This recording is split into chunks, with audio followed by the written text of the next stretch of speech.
কাছে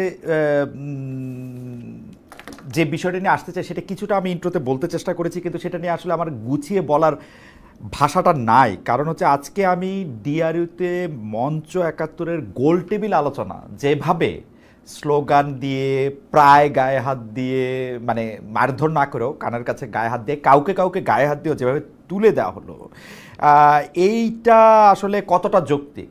কেউ কেউ ফেসবুকে লিখছেন এই আব্দুল লতিফ সিদ্দিকী তো শেখ হাসিনার ছেলের কথা বলে জেলে পর্যন্ত গিয়েছিলেন, মন্ত্রিত্ব হারিয়েছিলেন, তাকে আওয়ামী লীগ আর কখনো একসাথে করে নাই। করুক না করুক, মানে তিনি আওয়ামী লীগ করে না না করে সেইটার জন্য আইন আছে। মানে এটা কি, মানে আমরা এটা নিয়ে প্রশ্ন তুললে আমরা আমরা আমরা দেখছি যে জবাব এরকম আসছে যে এটা প্রেশার গ্রুপ। আওয়ামী লীগকে আসলে রাজনীতি করতে দেওয়ার সময় বা যারা আওয়ামী লীগ ভাবাপন্ন তাদেরকে আসলে এই গণতন্ত্রের যেগুলি সংজ্ঞা বা বৈশিষ্ট্যের মাপকাঠিতে তাদের মাপা যাবে না। আমরা একটু আপনার কাছে শুনতে চাই একই ব্যাপার আসলে আশরাফ কায়সার ভাই আপনার কাছেও শুনতে চাই। আগে একটু আমরা মান্না ভাইকে শুনে আসি যে এটা আপনারা আসলে কীভাবে দেখতেছেন, এটা কি ঠিকই হইতেছে? মানে আমরাও কি গিয়ে ওনাদের কানের কাছে গিয়ে বলবো আওয়ামী লীগ ধর, জেলে ভর বা গায়ে হাত দিব? মানে আমাদের কি করা উচিত যদি একটু বলেন। মান্না ভাইকে আমি শুনতে পাচ্ছি না। জি এখন শুনতে পাচ্ছি, জি এখন শুনতে পাচ্ছি। আমরা তো এরকম করছি না, আমরা এরকম করবার ব্যাপারে উৎসাহ দিচ্ছি না। কারণ হচ্ছে এগুলো করা ঔচিত্যবোধের কোনো ব্যাপারই নেই এটার মধ্যে। ঘটনাটা আমি দেখেছি, যেমন আমি বলি, লতিফ সিদ্দিকী ভাইকে তো আমি খুব ব্যক্তিগতভাবে চিনি। তার মন্ত্রিত্ব থেকে বাদ যাওয়া, তারপরে তার কেন্দ্রীয় কমিটির সদস্য পদ বাদ যাওয়া, জেল খাটা। জেলে যখন উনি ছিলেন তখন আমি তাকে দেখতে গিয়েছিলাম পিজি হাসপাতালে, জেলের মধ্যে না। তখন তার কথাবার্তা আমি শুনেছি, খুবই মানে একটু পাগলাটে টাইপের, খ্যাপা টাইপের, কিন্তু মনটা খুবই পরিষ্কার। এটা আমি একদম ওপেনলি বলছি। এখন যারা যারা তার সাথে আজকে যে আচরণই করেছে, যাই করেছে, তারপরেও আমি বলবো। আর আসলে যখনই মনে হয় বলে ফেললেন, যেমন সজীব ওয়াজেদ জয় সম্পর্কে যে কথাগুলো বলেছিলেন, একেবারে আন্তরিক অভিব্যক্তির প্রকাশ ছিল। পরে রাজনৈতিক বা দলীয় চাপের কারণে সেটাকে একটু টুইস্ট করে একভাবে একটা শেপ দেওয়ার চেষ্টা করলেও বোঝা গেছে যে উনি তার কথায় ছিলেন। সবচেয়ে বড় কথা, আমি এখানে আসবার আগে দেখলাম যে একটা ভিডিওতে দেখানো হচ্ছে যে সবাই তাকে বিভিন্ন রকম প্রশ্ন করছে, উনি তার জবাব দেওয়ার চেষ্টা করছেন। তারপর তাকে জিজ্ঞেস করেছে যে আপনি জুলাইয়ের সময় কি করেছেন, কোথায় ছিলেন? উনি বললেন, আমি তো জুলাই আন্দোলন সমর্থন করেছিলাম, আমি তো বলেছিলাম যে এই সরকারের পদত্যাগ করা উচিত। আমার সঙ্গে আছেন আমরা সেন্ট্রাল কমিটির একজন সদস্য, তার বাড়ি টাঙ্গাইল। উনি আমাকে এর আগে এই কথা বলেছেন যে উনি জুলাই আন্দোলন যখন মোটামুটি জমজমাট হয়ে যাচ্ছে, তার আগেই উনি বলেছিলেন যে যে যদ্দূর পর্যন্ত পরিস্থিতি গেছে তাতে তার পদত্যাগ করা উচিত। উনিকে জিজ্ঞেস করেছে আপনি এখানে এলেন কেন? উনি সেটা বলছে, আমাকে বলা হলো যে এইখানে এই বর্তমান পরিস্থিতি বলে কিছু কথাবার্তা বলা হবে, অন্য কোনো কিছু ভেবে আমি সেই নর্মালি আসছি। কিন্তু আর একটা দিকে আমি আপনাকে বলি, যে এই যারা অর্গানাইজ করেছে ৭১ মঞ্চ, সম্ভবত নাম, বা মঞ্চ ৭১ যেটাই বলুক, তারা বেশ কিছুদিন ধরে এখানে করে গিয়ে কথাবার্তা বলছিল বিভিন্ন রকম। সরাসরি আওয়ামী লীগের পক্ষে বলছিল না, কিন্তু কর্তারা সেই মানুষগুলো আওয়ামী লীগ করা মানুষ, এবং সেই মানুষগুলো খুব স্পট আছে, তাদের মামলা আছে, সেরকম তারা প্রকাশ্যে ঘুরে ঘুরে বেড়াতে পারে। এবং সেখানে গিয়ে তারা এক ধরনের সরকারি বাড়াবাড়ি, যেটা আসলে আওয়ামী লীগের উপর করা হচ্ছে, নাম না বলে বলছে, সেগুলোর কথা বলছে, একটা লিফলেট দিয়েছে। ধারণাটা প্রায় প্রতিষ্ঠিত হয়ে গেছিল যে এরা আসলে আওয়ামী লীগেরই আর একটা ফ্রন্টের মতো ওপেন করেছে, যেটা দিয়ে বিভিন্ন রকম সেমিনার সিম্পোজিয়াম করবে, কথাবার্তা বলবে, এক ধরনের ক্যাম্পেইন বিল্ড আপ করবে। আমি ধারণা করি যে সেই রকম চিন্তা থেকে এই রিঅ্যাকশনটা হয়েছে। ওকে খালেদ, আপনি নিশ্চয়ই খেয়াল করেন যে যে না, আপনি শেষ করেন মান্না ভাই, শেষ করেন মান্না ভাই। আমি একটু মাঝখানে বলতে চাইছিলাম যে আমরা মান্না ভাইকে একটু আস্তে শুনতে পাচ্ছি। আমি একটু যদি আবির ভাইয়ের অনুরোধ করি যে আবির ভাই একটু সাউন্ডটা বাড়ানো যায় কিনা, আমাদের দর্শকরাও একটু কম শুনতে পাচ্ছেন মান্না ভাইকে। জি মান্না ভাই আপনি বলেন। না এটা হয়তো টেকনিক্যালি আমার কণ্ঠের দুর্বলতা হতে পারে, যেরকম করে আশরাফ কায়সার বলতে পারবে কণ্ঠ যত বড় শোনা যাবে, আমারটা হয়তো অত বড় শোনা যাবে না। আমার মনে সেকেন্ড পয়েন্টটা ছিল এইরকম যে এই যে, আচ্ছা পয়েন্ট আমি পরে বলি, মানে ভাই আমি একটু প্রশ্নটা করি, আমাদের দর্শকরা আপনাকে অনেকে শুনছেন, কেউ আপনাকে বলছেন যে আপনার কণ্ঠটা একটু কম শোনা যাচ্ছে, আবার কেউ একটু এইটা বলছেন যে আপনার কণ্ঠটা কি বিএনপি রোধ করে দিল নাকি কেউ, সেইটা একটা কথার কথা, আমি সেইটা ধরতেছি না। একজন একজন বলতেছিল যে উনার নাম মমিন মমিন, উনার কথাটা আমার কাছে একটু প্রণিধানযোগ্য মনে হচ্ছে, উনার নাম মমিন মমিন, উনি বলছেন মব শুরু করেছিল আওয়ামী লীগ। আমি কিন্তু এই কথা মানি যে মব আওয়ামী লীগ শুরু করেছিল, কিন্তু এই সরকার বা যারা মব করে তারা কি আওয়ামী লীগের অনুসারী? ওই সময়ও কিন্তু আমরা দেখতেছিলাম যে সবগুলি দোষ, মানে ভাই আপনি আমার সাথে অনুষ্ঠানে ছিলেন, যে কিছুইলেই ওরা বলতো যে এরা জামাত বিএনপি এই জিনিসটা করে। তো জামাত বিএনপি কি সরকার চালায়? ওই সময় সরকারের মন্ত্রীদের আমরা এই প্রশ্ন করতাম। আওয়ামী লীগ মব শুরু করছিল বলে কি এইগুলি আমাদেরও করতে হবে? ওরা ডিসগাইজ করে, ওরা যদি দল করে, ওদের যদি সামনে আসার সাহস না থাকে, এইটাই তো নৈতিক পরাজয়। এর চেয়ে মানে এটা এখন আমাদের উদযাপন করতে হইলে কি এইটা আমাদের ওয়ে, বা এটা আমরা ক্যান করতেছি আসলে? মানবাই যদি একটু বলতেন। দুটো দিক বলি খালেদ। প্রথম কথা হচ্ছে, এখন যে সরকার আছে এটা একটা বায়বীয় সরকার, এটা একটা পানির মতো তরল সরকার। এর কোনো শেপ নেই, কোনো কালার নেই, এটাকে ঠিক টাচ করা যায় না। এদের কোনো রেসপন্সিবিলিটি সেরকম করে মনে হয় না। মানে অনেকগুলো ঘটনা বলা যাবে যেখানে সরাসরি সরকারের দায় নেওয়া উচিত, সরকার এই ব্যাপারে একেবারে উদাসীন। এরকম মেলা ঘটনা অতীতে তো দেখেছেন, আমি কাহিনী বাড়াতে চাই না, উদাহরণ বাড়িয়ে মূল কথা বাদ দিতে চাই না। এই কারণে হয়েছে কি, এই যে মব তৈরি হচ্ছে, এই মবই তৈরি হবে কিরকম করে বলেন? যেরকম যখন আপনার ওই যে টুঙ্গিপাড়ার ঘটনাটা ঘটলো, এটা খুব সিম্পল ব্যাপার ছিল, একটা 144 জারি করে দিতেন, উভয় পক্ষকে রেস্ট্রিক্ট করে দিতেন, মাঝখানে পুলিশ আর্মি দাঁড়িয়ে যেতে, কিছুই হতো না, গভর্নমেন্ট করেনি। এইখানকার ব্যাপারটা হচ্ছে যে এই কাজটা যে হচ্ছে, মানে তারা একটা সেমিনার করতে যাচ্ছে এবং সেটা প্রতিরোধের চেষ্টা হচ্ছে, দুটোই ইন্টেলিজেন্স কি জানেনি, কিন্তু তারা কিছুই করে নাই। মনে হচ্ছে যে তারা এটা এরকম করে উস্কেই দিচ্ছে বোধহয়। তারা নিজেরা করছে, তারা নিজেদের কোনো স্ট্রেংথ নাই, করছে যারা, তারা বিভিন্ন রাজনৈতিক দলের শুধুমাত্র সমর্থক না, তাদের কর্মীও আছে যারা এইটা লোকজন নিয়ে আসছে এবং কর্মীদের নিয়ে আসছে, এবং তাদের দিয়ে জিনিসটা মব দেখাচ্ছে। মব মানে বেশিরভাগ ক্ষেত্রে এগুলো ঠিক মব না, এগুলো দলের অনুরক্ত ভক্ত কর্মী সমর্থক, তাদের নিয়ে এসে একটা ইমোশনকে ফর্ম করে কাজটা করা হচ্ছে। তবে জিনিসটা দিন দিন কমছে, এটাও অবজার্ভ করবার মতো। দিন দিন কমছে বলে মনে করছেন মান্না ভাই? আমি একটু আশা ভাইয়ের কাছে আসি, যে আশা ভাই একই প্রশ্ন, যে আমরা আসলে এইটা কেন করতেছি? আজকের যে ঘটনা ঘটেছে এটি নিয়ে কলঙ্কজনক একটি ঘটনা, নিন্দা করা ছাড়া এবং এটি যেন আর না ঘটে এরকম করে আমাদের বলা ছাড়া আর কোনো পথ নেই। কিন্তু আমি বলি যে এই মঞ্চ ৭১ কারা? এই মঞ্চ ৭১ কয়েক মাস ধরে আওয়ামী লীগের একটা সফট ন্যারেটিভ বাজারজাত করার চেষ্টা করছে। আপনি জানেন খালেদ, আওয়ামী লীগ বিপদে পড়লে মুক্তিযুদ্ধ তাদের একটা অবলম্বন হয়ে ওঠে, এবং অতীতে শেখ মুজিব তাদের অবলম্বন ছিল, এখন আর সেই অবলম্বনটি নেই। কাজেই মঞ্চ ৭১ বলে জেরাই খান পান্নাকে সামাজিক যোগাযোগ মাধ্যমে এবং ১৫ই আগস্টকে ঘিরে আমরা একটা উত্তেজনা, অদায়িত্বশীল উত্তেজনা তৈরি করতে দেখলাম। আজকেও কিন্তু উনি ওনার আমন্ত্রণে লতিফ সিদ্দিকী ওখানে গেছেন, কিন্তু হোস্ট নিজেই সেখানে ছিলেন না। এবং মঞ্চ ৭১ বলে যারা যোগ দিয়েছেন তারা কেউ কেউ টকশোতে আওয়ামী লীগের পক্ষে সফট ন্যারেটিভ বিতরণ করেছেন গত কয়েক সপ্তাহে।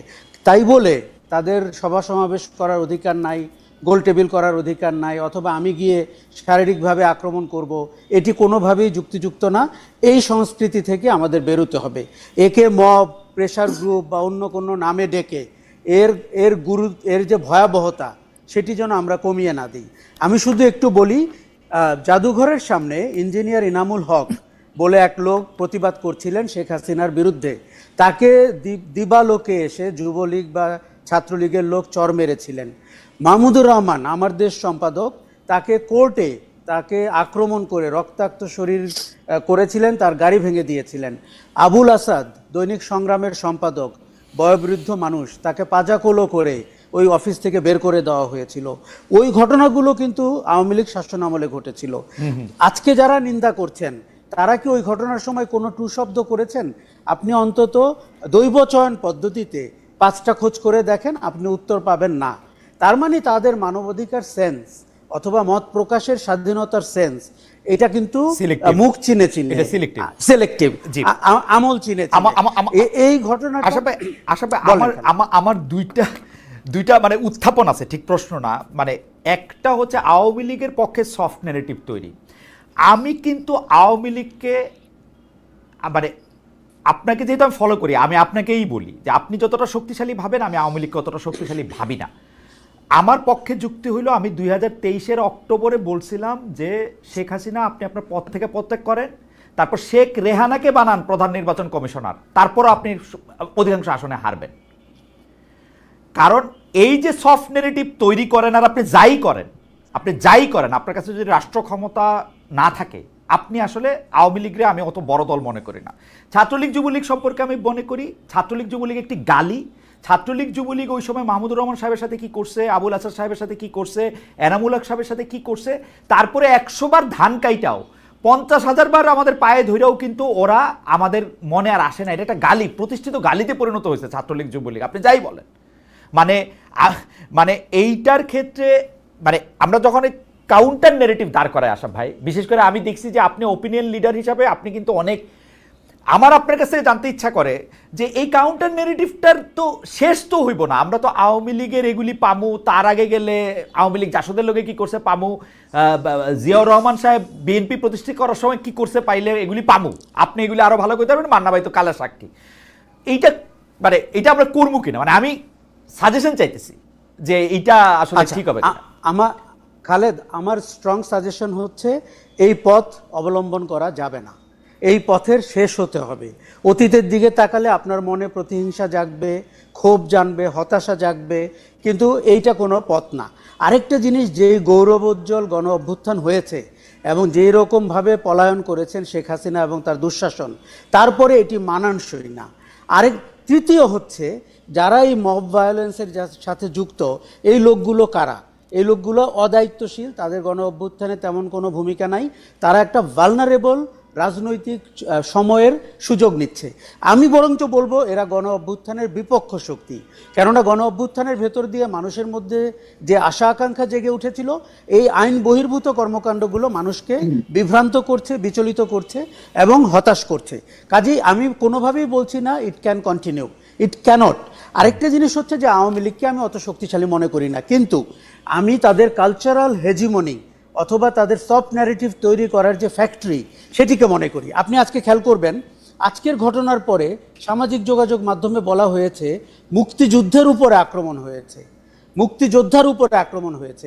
এখন একজন মুক্তিযোদ্ধা যদি অপরাধ করেন অথবা দুঃশাসনের সঙ্গী হন অথবা ফ্যাসিবাদী শাসনের কলকাঠি নেড়ে থাকেন, তার উপরে আক্রমণ করলে এটা আওয়ামী লীগের একটা চিরায়ত হচ্ছে, এটা মুক্তিযুদ্ধের উপরে। কিন্তু তারা যখন দুঃশাসন করছিলেন তখন কিন্তু বলেন নাই যে মুক্তিযুদ্ধের দুঃশাসন চলছে, তার মানে বেছে বেছে তাদের একটা বয়ান আছে না। কিন্তু আশা ভাই এই মুক্তিযুদ্ধের এই দোকানদারি থেকেও তো আমাদের মুক্তিযুদ্ধকে বাঁচাইতে হবে, আওয়ামী দোকানদারি থেকে। কিন্তু আমরা তো উল্টাটা দেখতেছি, আমরা তো দেখি যে এক লোক ডাকসুতে দাঁড়াবে, সে বলবে রশিদ মিনাজ হচ্ছে বীরশ্রেষ্ঠ, মতিউর রহমান হলো হাইজ্যাকার, এবং এটার কেউ প্রতিবাদ করবে না। মানে আওয়ামী লীগের দোকানদারি থেকে তো মুক্তিযুদ্ধ আমাদের বাঁচাইতে হবে। মানে মুক্তিযুদ্ধ, দেখুন, মুক্তিযুদ্ধকে আওয়ামী লীগ দলীয়করণ করে ফেলেছে, তার সব অপকর্মের জন্য মুক্তিযুদ্ধকে সে ব্যবহার করেছে। আপনি খেয়াল করে দেখুন, 1 লক্ষ মুক্তিযোদ্ধা যদি থাকে, আওয়ামী লীগ আমলে 3.25 লাখ মুক্তিযোদ্ধা হয়েছিল। এমনকি আমরা শুনেছি ওই মন্ত্রী নিজেও মুক্তিযোদ্ধা ছিলেন না। এই হচ্ছে আওয়ামী লীগের মুক্তিযুদ্ধের চেহারাটা। আপনার সাথে আমি পুরোপুরি একমত, আওয়ামী লীগের হাত থেকে মুক্তিযুদ্ধকে রক্ষা করতে হবে। কিন্তু এখন যেভাবে চেষ্টা করা হচ্ছে, এটা সাংঘাতিক সুইসাইডাল, এবং তাতে করে ওই ন্যারেটিভে বাংলাদেশ ফেরত যাচ্ছে, আওয়ামী লীগের বিকৃত ন্যারেটিভে। কাজেই খুব সচেতনভাবে খেয়াল করতে হবে এরা আদৌ দেশের পক্ষের শক্তি কিনা, গণতান্ত্রিক রাজনীতির পক্ষের শক্তি কিনা। আমি পরিষ্কার আপনাকে বলে দেই, কিছু ইন্ডিভিজুয়াল তারা পাওয়ার পেয়ে গেছেন, তারা অন্তর্বর্তী সরকারের অংশ, তারা মব ভায়োলেন্সের ক্রীড়ানক, এবং তারা দেশে বিদেশে থাকেন, ইউটিউব পরিচালনা করেন। তারা চান না এ দেশের গণতান্ত্রিক রাজনীতি আবার স্থিতিতে ফেরত আসুক, তারা চান এই অচলাবস্থা চলতে থাকুক, তাহলে তাদের গুরুত্ব তৈরি হবে। তারা কিন্তু অ্যানার্কিস্ট, কাজেই তারা কারো বন্ধু না, এই কথাটা পরিষ্কার বলতে চাই। আশা ভাই, আপনার কাছ থেকে এটার আমি আবার একটু মানে এটা আপনি আর একটু ইলাবোরেট করবেন কিনা। আমরা আপনার কাছে যেহেতু আপনি মত মোরল, মানে অ্যানার্কিস্ট আমরা বলতেছি বটে, কিন্তু এখন একটা রাষ্ট্রের যোগাযোগের ছাত্র হিসেবে আমি মনে করি যে রাষ্ট্রের চাহিদা যদি থাকে যে আমি 15 বছর 25 বছর 1500 বছর শোষিত হয়েছি, আমি এখন অ্যানার্কিজমের মধ্যে দিয়ে যাইতে চাই, সব কিছু ভাইঙ্গা চড়ে ফেলতে চাই, আমি গিলেটনের মাধ্যমে যাদের মানে পোশাক আশাক তাদেরকে আমি কতল করতে চাই, এইটা যদি হয় আমার মানসিকতা, কারণ আমি বঞ্চিত, এইটারও তো আমি আসলে খুব বেশি কেমনে এটাকে মানা করব, ওইটা জায়গা থেকে আমি আপনার কাছে আসতেছি। মান্না ভাই, আমি আপনার কাছে একটু জানতে চাইবো যে আপনি তো অনেক দিন রাজনীতির সাথে সরাসরি যুক্ত, মানে সেটা যদি 40 বছর থেকেও তার চেয়েও বেশি যদি ছাত্র রাজনীতি এটা তো আমরা যখন জয়ী হই বা কোনো কিছুর উপরে যখন আমরা জয়লাভ করি, তখন পরাজিতের উপরে আমরা আক্রোশটা কেন দেখাই? মানে পরাজিতর ক্ষেত্রে আমরা কেন এরকমটা দেখাইতে পারি না যে ও আচ্ছা তোরা হেরেছিস, এখন আমাদের থেকে সাজেশন নে, আমাদের কথা মেনে চল, তোদেরকে এটা করে দিচ্ছি, এইটা না হয়ে আমাদের আক্রোশটা কেন থাকে? মানে আমরা তো জিতে গেছি, যেটা মানে মরাকে মারতে আমরা কেন পছন্দ করি? মান্না ভাই, এটা যদি ধরেন এরকম যদি হয় যে একটা নির্বাচন হয়েছে, একটা পিসফুল নির্বাচন, তাতে একদল জিতেছে আর একদল হেরেছে, তখন এই প্রশ্ন আপনি করতে পারবেন না। এরকম উদাহরণ বাংলাদেশেই আছে যে মোটামুটি ভালো নির্বাচন হওয়ার পরে সম্পর্ক ভালো গেছে, অত বড় মানে হুড় হাঙ্গামা হয়নি। কিন্তু যদি এমন হয় যে আগে থেকেই সম্পর্কটা খুবই তিতা হয়ে গেছে, একেবারে বিদ্বেষ ধরে হিংসার জায়গায় চলে গেছে, তাহলে জেতার পরে হিংসার ক্রোধ তোলার আকাঙ্ক্ষা সবার মধ্যে হয়ে যায়। এটা মানুষের মধ্যে বোধহয় প্রবৃত্তি। যেমন ধরেন যে ঘটনাটা ঘটেছে 15 বছর ধরে, বিশেষ করে সর্বশেষ বিজয়ের প্রাক্কালে এই 40-45 দিনে, মাত্র 40-45 দিনের মধ্যে মনে করেন প্রায় 1,500 লোক মারা গেছে। যেভাবে মারা গেছে এগুলো সব দেখেছে, তো ফলে এইরকম একটা আবেগ, এই একটা ক্রোধ আক্রোশ জন্মানো খুব স্বাভাবিক। আমি মনে করি এটা নিয়ে প্রশ্ন করলে খুব লাভ নেই। এটা যদি আপনার নিজের ক্ষেত্রে হতো, মানে আপনার নিজের ধরেন কোনো আত্মীয় স্বজন বন্ধু বান্ধবের উপরে এরকম একটা অত্যাচার হচ্ছে আপনার নিজের মনে হয়, তখন আপনার মধ্যে এরকম রিয়াকশন হতো, এটা আমি মনে করি। এটাই স্বাভাবিক। জাতিগত সেই বিদ্বেষ হতে পারে, আবার গোষ্ঠীগত হতে পারে, দলগত হতে পারে, সেরকম করে চলছে, এটা তারই বহিঃপ্রকাশ, অন্য কিছু না। কিন্তু যেমন ধরেন এই ঘটনার পরে আমি বলি আপনাকে, দুটো দল মনে করে আমি বলি, অনেক দলের আমি বলতে পারি, আমি আমার নিজের দলকেও একটা দিকে রাখতে পারতাম, কিন্তু জামাত ইসলাম আওয়ামী লীগ বা জামাত ইসলামের সাথে বাকি যারা প্রগতিশীল গণতান্ত্রিক দল, তারা চোখে চোখে কথা বলে নেই, সামনাসামনি দেখেনি, পাশাপাশি বসে নাই। তারা এখন বসেছে, বসবার পরে প্রায় মাস 2 ধরে কথাবার্তা বলেছে, এবং সেই কথাবার্তার মধ্যে এরকম হয়েছে, শেষে দেখেন এখন হচ্ছে যে এক পক্ষ আরেক পক্ষ এরকম বলছে যেতে সে গণতন্ত্র ধ্বংস করার চেষ্টা করছে, সে নির্বাচন বাধাগ্রস্ত করার চেষ্টা করছে, মনে মনে কিন্তু আরো বেশি গালি দেয়। কিন্তু তারপরেও এখন এইটা অনেক সুশীল ভাবে বলবার চেষ্টা করা হচ্ছে, একদম আক্রোশ বিদ্বেষের ছোঁয়া ছাড়া বলা হচ্ছে। এবং ওই যে সভাটা চললো এতদিন ধরে, যেটা আপনার ওই কি বলে ঐক্যমত্য কমিশনের মধ্যে হয়েছে, সেটা পিসফুল এন্ডিং হয়েছে, সেটা ওয়াইন্ড আপ করা গেছে। আগে তো দুইজন বড় প্রতিবারের জনপ্রিয়তা টকশো করতে গিয়ে বলে যে মারামারি লেগে গেছে, ঝগড়া করতো, এখন ওই জায়গাটা নাই। ফলে এটা আমি মানি যে আক্রোশের বিষয়টা আছে, প্রতিহিংসার ব্যাপারটাও আছে, হয়েছে, দেখা গেছে। কিন্তু এখন যেটা দেখছেন, এইটাকে যদি আপনি ওইভাবে বলেন, মানে যে মবক্রেসির প্রশ্ন বললেন, এই মবের বেশিরভাগ আমি বলছি একদম একটা অর্গানিক মব নয়, এটা কিন্তু এটা অনেকটা ম্যানুফ্যাকচার মবের মতো, যার মধ্যে দলীয় পরিচয় আছে। আজকে যারা যারা এই কাণ্ডটা করেছে আপনার ডিএনইউতে, তাদের মধ্যে অনেক অন্যান্য দলের লোকজন ছিল, তাদের ভূমিকা ছিল, এবং বিভিন্ন জায়গাতে তাদের ভূমিকা দেখা যাচ্ছে। এবং যত জায়গাতে মব তৈরি হয়েছে, আমি নিজে যতখানি খোঁজ খবর নিতে গেছি, আমি দেখেছি জায়গা ভেদে এই মবের বেশিরভাগ পরিচয় দলীয়, এই জন্য এরকম হয়েছে।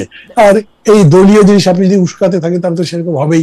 আর যদি সেটার পেছনে আপনি একটা কিছু পাইয়ে দেবার, কিছু লাভ হবার সম্ভাবনার কথা বলেন, তাহলে তো আরো হবে।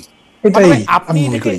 আপনি এটাকে দলীয় বলতেছেন, মানে মানে কোন দলের লোক তারা বা কাদের? না, দলীয় বলছি না, আমি বলছি যে দলের বিবেচনাতেই আসছে, কোন কোন দলের উদ্যোগে হয়েছে, দলীয় সামগ্রিকভাবে তা না। এখন মনে করেন আচ্ছা, বুঝছি। 5টা দলের আক্রোশ আছে, 5টা দলের লোকজনই আসছে, তার মধ্যে কোনো দলের বেশি আছে, পার্টিসিপেশন দেখে বোঝা যাচ্ছে যে এই দল বেশি পার্টিসিপেট করছে। আর মক বলতে যাবো, আবার বলে অর্গানিক যদি বলেন, তাহলে তাদের পার্টিসিপেশন খুব হয়েছে বলে আমি মনে করি না। একটু আশরাফ ভাইয়ের কাছে আসতে চাই। আশরাফ ভাই, আপনি অ্যানার্কিস্টের জায়গা থেকে আপনি একটু বলতেছিলেন, আমার কাছে আমি সরলভাবে বুঝি যে সাপ্লাই হয় হচ্ছে ডিমান্ডের উপর নির্ভর করে। আমাদের ডিমান্ড তো এখন অ্যানার্কিজমের দিকে, তাই না? আর মান্না ভাই যেটা ইঙ্গিত করলো সেটার থেকে, বা যেটা স্পষ্ট বললো আর কি, দল সরাসরি না বললো, দলের একটা উৎসাহ বা মানে একটা আয়োজন ছিল, সেইটার ক্ষেত্রে যদি আপনি একটু মন্তব্য করতেন। আমি প্রথমে বলি ডিমান্ড আছে, কারণ পরিস্থিতি হচ্ছে যে আজ পর্যন্ত 12 মাস পরেও এই যে গণহত্যা অথবা আয়নাঘর, গুম খুন, এর কোনো কিছুই আওয়ামী লীগের কোর নেতৃত্ব, কমান্ডাররা তো বটেই, এমনকি তাদের যারা সমর্থক শুভানুধ্যায়ী, তাদের মধ্যে আমরা কোনো অনুশোচনা দেখতে পাইনি। কি দেখতে পেয়েছি? জুলাই একটা ষড়যন্ত্র ছিল। কি দেখতে পেয়েছি? জুলাইয়ের ভেতরে জামাত শিবির নেতৃত্বে ছিল, জঙ্গিরা দেশ নিয়ে গেছে, মার্কিন যুক্তরাষ্ট্র সাহায্য করেছে। এই যে ন্যারেটিভটা, এটি এখনও আপনি বা কলকাতায় যারা পলাতক আছেন, গত সরকারের অপতথ্য মন্ত্রী অন্যান্যরা, তারা কিন্তু একই কথা বারবার বলছেন। তাহলে মানুষের ভেতরে ক্ষোভ সঞ্চার হচ্ছে যে আওয়ামী লীগ অপরাধ করেছে, অপরাধ করে পালিয়ে গেছে, কিন্তু স্বীকার করছে না, অনুশোচনা করছে না। এটি একটা। দ্বিতীয় হচ্ছে, অন্তর্বর্তী সরকারের একটি চরম ব্যর্থতা হচ্ছে গণহারে হত্যা মামলা দেওয়া। আপনি যদি সৃজনশীল অপরাধগুলোকে সৃজনশীল মামলায় আনতে পারতেন, তাহলে 100 বছর গল্প করতে পারতেন আওয়ামী লীগের অপশাসনটি কেমন ছিল, অর্থনৈতিক অপশাসন, রাজনৈতিক ইত্যাদি, এবং মানুষ তখন অনেকটা স্বস্তি পেত যে হ্যাঁ, এই লোকগুলোকে তো আমরা ঠিকভাবে বিচার হতে দেখছি। এখন তারা মনে করছে যে এই বিচার সঠিক হচ্ছে না, এবং তারা যে কোনো সময় ফুলের মালা নিয়ে বেরিয়ে চলে আসবেন। জামিন পেয়ে আপনি দেখেছেন যে কেউ কেউ জামিন পেয়েছে, এবং তা নিয়েও যথেষ্ট উষ্মা ছড়িয়েছে সমাজে। কাজেই এই ডিমান্ডটা বাজারে আছে যে মানুষ কখন আইন হাতে তুলে নিতে চায়, যখন সে ফিল করে যে আইনানুগ পথে কিছু হচ্ছে না, যখন সে এই যে মান্না ভাই বায়বীয় বলল, আমি তো সরকারকে অনেকদিন থেকে অথর্ব সরকারও বলি। আমি ডিমান্ডের কথাটা কেন বলতেছি আশা ভাই, আমি খেয়াল করি মান্না ভাইও অন্য প্রসঙ্গে বক্তৃতা দিতে সময় অন্য জায়গায় এটা বলতেছেন, আপনি তো টেলিভিশনে অনেকবার বলছেন যে ভাই, যারা যেই মামলায় যেই কারণে অভিযুক্ত তাদেরকে এরকম করে একটু কষ্ট করে একটু খাইটাগুইটা একটা মামলা দাও। এই মানে ইন জেনারেল সবার নামে গণহত্যা মামলা টামলা যেগুলি দিতেছ, কিন্তু আমরা গণহত্যার বা অন্য কোনো হত্যার মামলার এমন একটা লোককে দেওয়া হইতেছে যে লোকটার সাথে এই হত্যার সম্পর্ক নাই থাকার কথা, কিন্তু আমরা তো দেখি নাই কেউ এটার প্রতিবাদ করতে। আমি নিজেই শাকিল রূপা কেন 12 মাস ধরে কারাগারে, জামিন কেন হয় না, ওর মেয়ে ফোন করে, আমি ফোন ধরি না, আমার লজ্জা লাগে যে আমার কাছে মনে হয় ওর তো জামিন তো হইতে পারে, শাকিলের সাথে আমার সাংবাদিকতা নিয়ে দ্বিমত থাকতে পারে ওর, কিন্তু ওর নামে হত্যা মামলা, ওদের দুইজনের জামিন হবে না, এটা কেমন কথা? এই কথা তো আমিও বলতে পারি না। এই কথা আমি বলতে সময় 7 বার চিন্তা করি। আমারে বলবে যে তুমি আইসো হচ্ছে জুলাই মাসে কইছিলা, জুলাই মাসে কইছিল খুঁজেও দেখে না। খালেদ, আমি আপনাকে একটা ব্যক্তিগত অভিজ্ঞতা বলি। এই যারা জেলে আছেন তাদের একজনের জামিন নিয়ে আমি একটা পোস্ট দিয়েছিলাম, ব্যক্তির নাম শাহরিয়ার কবির। এখন যেহেতু উনি আমার মেন্টর ছিলেন, একসময় সাংবাদিকতা শিখিয়েছেন, আমি বলেছি যে ভদ্রলোকের অপরাধ অনুসন্ধান, তদন্ত, বিচার সবই চলুক, কিন্তু তার পারিবারিক ব্যাখ্যা বিশ্লেষণ করে আমি বলেছিলাম তাকে কি জামিন দেওয়া যায় কিনা, এমনকি বয়স বিবেচনায়। আপনি অবাক হয়ে লক্ষ্য করবেন কোনো কমেন্ট আমার মতকে শ্রদ্ধা করেনি, আমাকে নতুন দালাল, সহানুভূতিশীল ইত্যাদি ইত্যাদি শুনতে হয়েছে। শাকিল রূপার ক্ষেত্রেও তাই। আমি মনে করি তাদের জামিনের অধিকার রয়েছে, এবং কিন্তু পাশাপাশি আমি যেটি বলতে চাই, তারা যে অপরাধ করেছেন বা অভিযোগগুলো যা রয়েছে সেই মামলাগুলো যেন সাজানো হয়, তাহলে আমরা জানতে পারবো যে ক্রিমিনালাইজেশন অফ মিডিয়া। অ্যাবসলিউটলি। আমরা আজকে খায়রুল হক সাহেবের নামে হত্যা মামলা না হইয়া যদি আমরা উনার রায় টেম্পারিং এর মামলা, উনি উনার ব্রাদার জাজদেরকে বলছেন কিনা যে তুমি রায়টা এইভাবে করে লেখো, এইটার যদি আমরা গবেষণা করে বাইর করতে পারতাম, এইটা আমাদের জন্য একটা মাইলস্টোন হইতো। কারণ আমরা কি করলাম, এইটা যুগান্তকারী হতো। ধরেন উনি, আচ্ছা আপনি ভাবুন তো, একজন লোক মারা গেছে এবং 432 জন মিলে তাকে মেরেছে, এইটা আপনি কোনো আদালতে, আপনি আপনার নিজের যথেষ্ট ব্যাকগ্রাউন্ড আছে, এই মামলা টিকবে? একবার হতাশা আরো একটি মামলা টিকবে না। শুনেন, একটি মামলা টিকবে না। খায়রুল হক কোনো ব্যক্তিকে হত্যা করেনি, খায়রুল হক গণতান্ত্রিক প্রক্রিয়াকে হত্যা করেছে। কাজেই খায়রুল হকের বিরুদ্ধে মামলাটা ওইটা হইতে হবে। আমাদের সমস্যা হচ্ছে আমাদের পুলিশ এবং বিচার বিভাগ এই যে সৃজনশীল অপরাধ, এই জায়গাগুলোতে হাঁটতে পছন্দ করেন না। আপনাকে আরও তিতা সত্য বলি, এই মামলাগুলো দিয়ে পুলিশ যে নতুন বাণিজ্য করছে, হাসিনার আমলে এক রকমের বাণিজ্য করেছে তারা, এখন আবার অন্তর্বর্তী আমলে, বিপ্লব পরবর্তী আমলে তারা আরেক রকমের মামলা করছে এবং বিচারালয়গুলোতে, বিশেষ করে নিম্ন আদালতে একই ঘটনা ঘটছে। এবং বিএনপি সেই বাণিজ্যের মানে খুব ভালো পার্টনার হয়েছে। সবগুলি ঢাকার বাইরে নাকি সবগুলি মামলা বিএনপি লোকেরা দিতেছে এগুলি বৈশা বৈশা, এবং পয়সাও নিচ্ছে স্বাভাবিকভাবেই। আবার সরকার যখন বলে যে জনগণ মামলা দিবে, আমরা কি করব, এটি অত্যন্ত অদায়িত্বশীল। বিশেষ করে আইন উপদেষ্টা যদি এই কথা বলেন, আমাদের শুনতে খুব খটকা লাগে। দেখুন, বিএনপি, জামাত, এনসিপি যেহেতু একটি পার্টি মাঠ থেকে পালিয়ে গেছে, তারা আসলে কেউ প্রস্তুতি ছিল না এই পরিবর্তনের জন্য। শোনেন, জনসভায় কথা বলা সহজ, হাসিনা তুই বিদায় হও, কিন্তু বিদায় হয়ে যাওয়ার আগে আমি তো দোষ দিই হাসিনাকে। 15 দিন সময় দেওয়া উচিত ছিল যে আমি পালিয়ে যাওয়ার সিদ্ধান্ত নিচ্ছি, আপনারা কি করবেন দেখেন, কি ধরনের আলোচনা, ঐক্যমত্য সরকার, তাহলে অন্তত দেশটা কিছুটা স্বস্তি পেত। দেশ স্বস্তি, আমি ক্ষমতায় থাকবো না আর দেশ স্বস্তিতে থাকবো, এটা আমার চাওয়া হবে এই পৃথিবীতে। আমি জোকিংলি বলছি। আমি মানে মানে এটা তো মান্না ভাই আরো ভালো বলতে পারবে। বিশ্ববিদ্যালয়ের একজন বিএনপি পন্থী শিক্ষক রিট করছিল হরতাল করা যাবে না বাংলাদেশে, রিট, সেইটা উনি গিয়া ওইটারে 500 করে আসলো। এরপর আবার বিএনপি বিরোধী দলে চলে গেল, উনি আর রিট আর ওই আদালতেও যায় না, ওই মামলা কিন্তু আছে এখনো পেন্ডিং। মান্না ভাই একটু আমাদের কাছে, মান্না ভাইয়ের কাছে একটু জানতে চাই, মান্না ভাই এই যে অ্যানার্কিস্ট বলা, তারপরে হচ্ছে যে আমরা আসলে অ্যানার্কিটাই চাইতেছি কিনা, এইটাই আমাদের চাওয়া কিনা। আপনি কিছুটা বলছেন যে যে মানুষের তো আসলে সামনাসামনি কিছু ক্ষোভ, কিছু ক্রোধ তো থাইকাই যায়, কিন্তু আমরা এর থেকে মানে ওভারকামটা কেমনে করবো? দেখেন, আমরা যখন এই কথা বলতেছি তখন একজন মেসেজ পাঠাতেছে, খালেদ মহিউদ্দিন, আপনি আওয়ামী লীগকে গণহত্যাকারী দল বলেন, তাদের ক্ষমা চাওয়া উচিত মনে করেন, তাদের সাথে কথা বলতে চান না, ভালো কথা, কিন্তু আপনার কাছে 30 লক্ষ মানুষ হত্যাকারী দল কই ক্ষমা চেয়েছে জানাবেন। মানে এটা শেষটা মানে আমরা আসলে রাজনীতিটা বা মানে এই অংশগ্রহণটা আমরা 5 বছর পরে কই দেখতে চাই? আর ট্রুথ অ্যান্ড রিকনসিলিয়েশনের একটা কথা উঠতেছিল যে তাদের মধ্যে কোনো অনুশোচনা আছে কিনা, তারা এটা একবারও বলছে কিনা, এটা বলার কোনো সুযোগ আমরা দিছি কিনা, সেইটার ব্যাপারটা একটু মানবে আমাদের। মানে এটা কোনো ফরম্যাটে তারা বলতে পারতো কিনা, যেখানে তাদের নেত্রী নাকি, আমি জানি না এটা এআই কিনা, তাদের নেত্রী শেখ হাসিনা বলেন যে তিনি এখনো বাংলাদেশের প্রধানমন্ত্রী। মানে এটা খুবই ইন্টারেস্টিং, কিন্তু উনি বলতে পারেন, ওনার স্বভাবে এরকম আছে, আমি এটা বিশ্বাস করি। আর একজন বিশ্বাস নাও করতে পারি, সত্য কথা। আগে আমাকে বলেন, আমাকে কি শোনা যাচ্ছে ঠিক মতো? এখন একটু ভালো শোনা যাচ্ছে, জি মানে ভাই বেটার। আচ্ছা, তাইলে আমি আপনাকে বলি, প্রথম কথা কি জানেন, আমাদের যে বিগিনিং, না মানে বিগিনিং বলছি যে এই অভ্যুত্থানের বিজয়ের মুহূর্ত থেকে যদি শুরু করেন, একটা বিরাট মানে আকাঙ্ক্ষা মানুষের মধ্যে তৈরি হয়েছিল, নিউ বাংলাদেশ।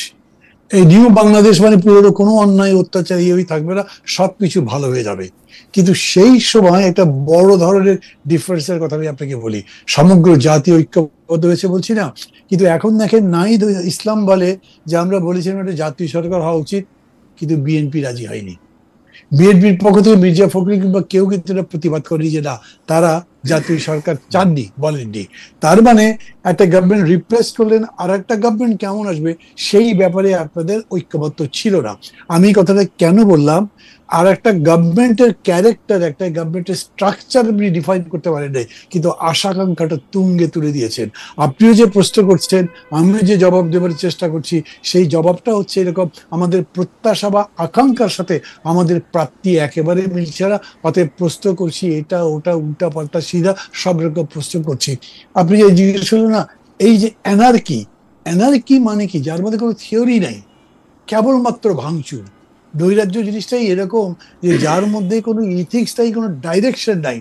কিন্তু বাংলাদেশে একটা আপনার সংস্কার প্রক্রিয়া চালু আছে, সমস্ত মানুষ মনে করছে আমরা সবকিছু বদলে ফেলবো, নতুন কিছু জিনিসটি আসবো এবং সেটা সবার জন্য সুখকর হবে, যেটা আমরা এনজয় করতে পারবো।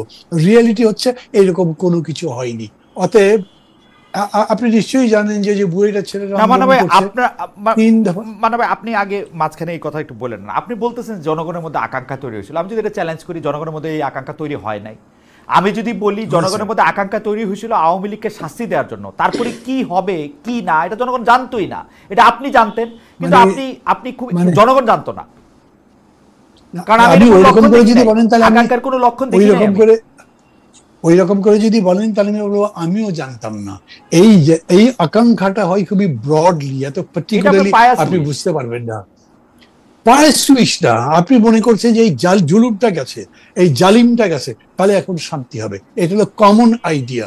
এটা বলছি, মুক্তিযুদ্ধের সময় কেউ বলে নাই আমরা এই যে 4 মূলনীতির কথা বলেছিল, এই আপনার গণতন্ত্র, ধর্মনিরপেক্ষতা, সমাজতন্ত্রী, এগুলো মানুষের মধ্যে ছিল না। এইখানে ধর আমরা যেরকম করে বলছি সেকেন্ড রিপাবলিক, এগুলো মানুষের মধ্যে ছিল না। কিন্তু কমন জিনিস হচ্ছে এই অত্যাচারটা থাকবে না, এই নির্যাতন থাকবে না, এত কষ্ট থাকবে না। এটা সব মানুষেরই আকাঙ্ক্ষা। প্রত্যেক মানুষই তার জীবন আরো উন্নত করতে চায় না? তো যখন আপনি এগ্রিগেটলি যাচ্ছেন, তো এগ্রিগেট ইন্টারেস্টটা হচ্ছে যে রাষ্ট্রটা বেটার হবে, সমাজ বেটার হবে, সরকারটা ভালো হবে। এই অর্থেই বিষয়টাকে ধরেন। এত তারা স্পেসিফাই করে ল্যাঙ্গুয়েজ দিয়ে কত সুন্দর সুন্দর ভাবে ভাবছে, ওই জিনিস ভাববেন না। তাহলেও আপনি দেখবেন ওটার সাথেও মেলে যায়। কারণ হচ্ছে যে এখন সে থানায় যাচ্ছে, সে মামলা দিতে পারছে না, জিডি নিচ্ছে না, তদন্ত করবার জন্য বলছে পুলিশ ডরছে না, এখনো টাকা দিলে পুলিশও ডরে না, অফিসারও ডরে না। সে মনে করছে কোনো জিনিসই হয় না। এটাও একটা এনার্কি মনে হচ্ছে তার কাছে, এবং সব কিছুর উপর অনাস্থা দিচ্ছে। সেই রকম সময় আবার খেয়াল করেন, সরকার যারা আছে তারা কোনো আশার কথা শোনেন নাই, কোনো কনফিডেন্সের কথা শোনেন নাই, এবং তারা যে একটা সাকসেসফুল হওয়ার জায়গায় যাবে তা না।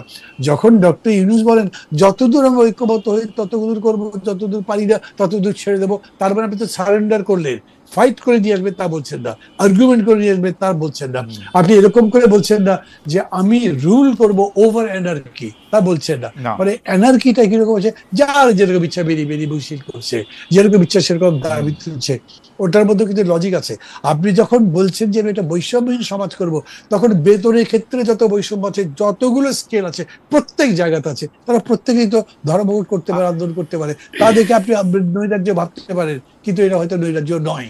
এটাই আমি বলতে চাইছি যে সামগ্রিকভাবে মানুষ এই নৈরাজ্যের জায়গায় চলে গেছে, আমি তা মনে করি না। কিন্তু ধরেন আমি যে কয়েকদিন আগে 2-3 দিন ধরে এলাকায় ছিলাম, বিশ্বাস করবেন আমি এটা ইউনিয়নের মধ্যে ঘুরেছি, যে মানুষের সাথে যোগাযোগ করবো, হেঁটেছি, হুন্ডায় গেছি বা গাড়িতে গেছি, অনেক হাজার হাজার লোকের সাথে দেখা হচ্ছে। প্রত্যেক মানুষের মধ্যে মনে হচ্ছে যে নির্বাচন লেগে গেছে, এবং আমাকেও সেরকম বলছি, ঠিক মানে নির্বাচনের প্রার্থী হিসেবে যেরকম করে সেরকম করছে। তো মানুষদের মধ্যে ঢুকে গেছে, কেউ মনে করছে না মানুষ নির্বাচন নিয়ে আগ্রহী নাই। আপনি এটা খুবই পরিধানযোগ্য কথা বলছেন। আমি একটু আশাফ ভাইয়ের কাছে আসি, যে আশাফ ভাই আপনি যদি একটু বলেন জনগণের মধ্যে ওই আকাঙ্ক্ষা তৈরি হয়েছিল কিনা, যেটাকে একটা আদর্শ জায়গা থেকে এটা বলা যেতে পারে। আরেকটা জায়গা আমার অবজারভেশন হচ্ছে যে মান্না ভাই বলতেছিলেন যে এই সরকার কিছুটা নির্লিপ্তভাবে দেখতেছেন। আমি দেখি যে পুরাটাই নির্লিপ্ত। আমার কাছে মনে হয় ইউনূস সাহেব একটা ধাবমান ট্রেনে বসে আছেন, উনি ট্রেনের জানালা দিয়ে দিনটা দেখতেছেন, একবারের জন্য স্টেশনে নামতেছেন না। এবং এই জায়গাটা থেকে উনার স্টেশন, ভালো স্টেশনটা আসলে উনি ভালো করে নামে পড়বেন। আবার প্রথমে বলি জনগণের আশা আকাঙ্ক্ষার জায়গাটা, পৃথিবীর কোথাও পরিবর্তনের সময় জনগণ একাডেমিক ল্যাঙ্গুয়েজে তার আশা আকাঙ্ক্ষা বর্ণনা করে না। তিনি থানায় গেলে ব্যবহার ভালো পাবেন, বাজারে মাছ কিনতে অন্তত ছোট মাছটা কিনতে পারবেন, রাত্রেবেলা ঘুমাতে পারবেন, এগুলোই তার প্রত্যাশা। এগুলোকেই রাজনীতিবিদরা বা একাডেমিশিয়ানরা বসে রাষ্ট্রের সংস্কার করে, আপনার শাসনতন্ত্রের সংস্কার করে এবং অ্যাডমিনিস্ট্রেটিভ সব অর্ডিন্যান্স জারি করে আপনার কাছে পৌঁছে দিবে। এই আকাঙ্ক্ষা কিন্তু শুধু জুলাইতে ছিল তা না, এই আকাঙ্ক্ষা 15 বছর। না, কিন্তু আশা ভাই আমি আমার শুধু 2 পয়সা দিয়ে রাখি, 2 পয়সার নোট অফ ডিসেন্ট। আমার কাছে মনে হয় যে এই আকাঙ্ক্ষার ব্যাপারটা আপনি আবার চেক করে দেখেন। আমার কাছে মনে হয় যে বাংলাদেশের মানুষ ভাবে যে আওয়ামী লীগ যে ফাইজলামিগুলি করছিল, এখন আওয়ামী লীগ গেছে, এগুলো এখন আমি করবো না, এটা ভাবে না। তাইলে এতগুলি ফালতু মামলা আসতো না, এতগুলি ফালতু মব সৃষ্টি হইতো না। আচ্ছা, প্রথমত হচ্ছে যে আপনি খেয়াল করে দেখবেন যে 36 দিনের আগেও এই যে 3000 মানুষ গুম হয়েছে, তাদের আত্মীয় পরিজন আছে না? তারা নিশ্চয়ই কায়মনোবাক্যে প্রার্থনা করেছে যে এই সরকার যেন যে কোনো ভাবে বিদায় হয়।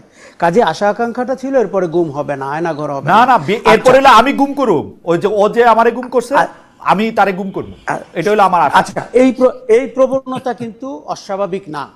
এখন কিন্তু তারা করেছে এখন পরে বা পাকিস্তান আমলের পরে আমরা কিন্তু ওই চেয়ারগুলোতেই বসতে চেয়েছি, পরিবর্তন করতে চাই নাই। আমরা চেয়েছি যে তাকে স্যার স্যার বলেছিলাম, এখন আমাকে স্যার স্যার বল। কাজেই পরিবর্তনটি সে নিজের নিয়ন্ত্রণে নিয়েছে, কিন্তু এইটা কত অংশ মানুষের মত এটা তো গুটি কয় মানুষের, কিভাবে তারা তো ক্ষমতায়নের অংশ না। আমরা গ্যালারিতে আসি, আমরা ক্ষমতার অংশ না। আপনি খেলতেছেন, আমরা গ্যালারিতে হাততালি দিচ্ছি তো।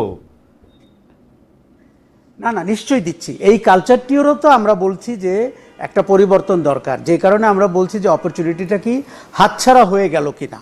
আচ্ছা, এবার ইউনূস সরকার সম্পর্কে আপনাকে আমি বলি, এটি একটা অভিনব সরকার। একটা ধরেন আগের তত্ত্বাবধায়ক সরকার 3 মাস থাকবে, তাদের মধ্যে আমরা তোড়জোড় দেখতাম। এই সরকারের তো কোনো মেয়াদকাল ছিল না, এখন না হয় নির্বাচনের সময়কাল দিচ্ছে।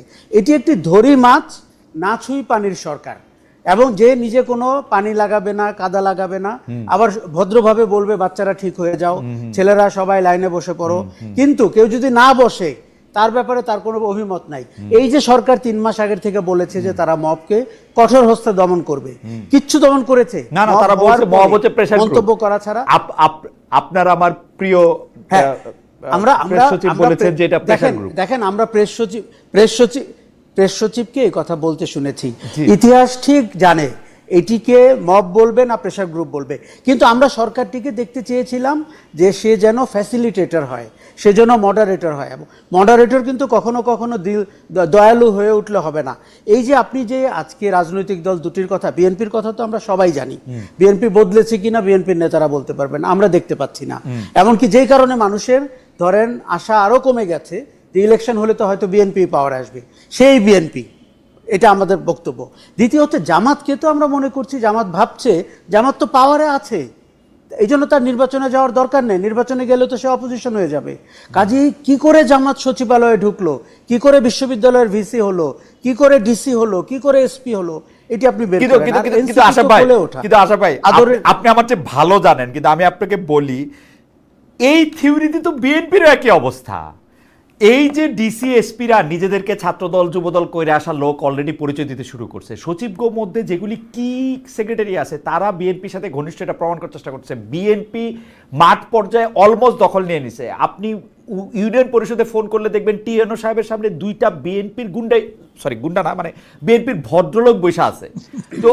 তো এই বিএনপির ভদ্রলোকদের জন্য তো টিএনও সাহেবরা সত্যি, আমি বিসিএস একাডেমিতেও সাথে আমার একটা যোগাযোগ আছে এতদিন পরেও, তো ওরা আমাকে কিন্তু বলে যে বিএনপির ভদ্রলোকদের জন্য, ভদ্রমহিলাদের জন্য এবং এনসিপির এবং জামায়াতের কিন্তু তারা পরিমাণে কম। তো বিএনপির তো মজা, বিএনপির তো মজা না। আপনাকে আমি বলি, এই সংস্কৃতিটা হচ্ছে তার পুরনো ছবি, তার পুরনো সার্টিফিকেট, তার কোনো একটা আত্মীয়, এগুলো ঘষা মাজা করে আপনার ঈদের আগে যেরকম বাস নামানো হয় না রংচং করে, সেরকম করে রাজনীতির পরিচয় কিন্তু মানুষ বের করছে। কোথায় তার সাথে বিএনপির কোনো একটা জেলা পর্যায়ে বা উপজেলা পর্যায়ের লোকের পরিচয় আছে। একই ঘটনা জামাতের। এই যে দলটি যে তাকে স্বকীয় বলতো, সৎ লোকের শাসন, কিন্তু তার কোনো ছিটেফোঁটা আমরা এখন দেখতে পাচ্ছি না। তার মানে আপনি কি বুঝতে পারছেন যে হাসিনা খারাপ ছিল, আওয়ামী লীগ খারাপ ছিল, কিন্তু নির্বাচনের ভেতর দিয়ে যারা সরকারে আসবে তাদের সংস্কৃতি কি? এই জায়গাটিতে কিন্তু মানুষ আরও বেশি আগামীতে আশাহত হবে। এবং আমার মনে হয়েছে যে এই সংস্কৃতির পরিবর্তন না করলে আপনি বাংলাদেশে দেখেন, আপনি বারবার বলছেন যে আমরা পুরনো অপকীর্তি ভুলে যাই, দুঃশাসন ভুলে যাই, প্রতিহিংসা পরায়ণ না হই। সামনে তাকানোর জন্য তো আপনার একটা সুন্দর চিত্র লাগবে, সেই চিত্রটিকে আমরা ক্রাফট করতে পারিনি। আচ্ছা, আমি একটু মান্না ভাইয়ের কাছে আসি, কারণ এটা একটা নতুন প্রসঙ্গ, এটাতে আমরা একটু আশরাফ ভাইয়ের কাছে আসবো। কিন্তু আমি কিন্তু মানে যারা এই জুলাইতে মারা গেছেন, যারা এখন আহত আছেন, যাদের এক পা নাই, এক চোখ নাই, এক মুখ নাই, বাচ্চা নাই, অনেক রকম ট্রমার মধ্যে যারা গেছেন, বা যাদের কেউ মারা যায় নাই, শুধু জানালাদের দেখছেন কি হইতেছে, তাদের সাথে আমার একটা কথা হয়, তারা কিন্তু 15-20 দিন, 25 দিন, 30 দিন পর্যন্ত স্বাভাবিকভাবে খাওয়া দাওয়াও করতে পারেন নাই। মানে যারা টিভিতে দেখছেন তারাও কিন্তু এটার মধ্যে, আমি মনে করি বিচার হওয়া উচিত। কিন্তু আমরা এই বিচারটা প্রতিষ্ঠা করাই জুলাই স্পিরিট আমার কাছে, বিচারটা প্রতিষ্ঠা করা, এই গণমামলা না দেওয়া, মব না করা। আমি মান্না ভাইয়ের কাছে যেটা জানতে চাই যে মান্না ভাই, আপনি জানেন যে তত্ত্বাবধায়ক সরকার বাতিল করে দেওয়া যে রায়, সেটা রিভিউ করার জন্য আবেদনের শুনানি হয়েছে। সেখানে আমাদের চিফ জাস্টিস বিচারপতি সৈয়দ রেফাত আহমেদ আবেদনকারী যে পক্ষ আছে সেটা আইনজীবীর কাছে প্রশ্ন করছেন যে ত্রয়োদশ সংশোধনী যদি আমি পুনরুজ্জীবিত করা হলে তা কখন থেকে ইনভোক বা বাস্তবায়ন হবে।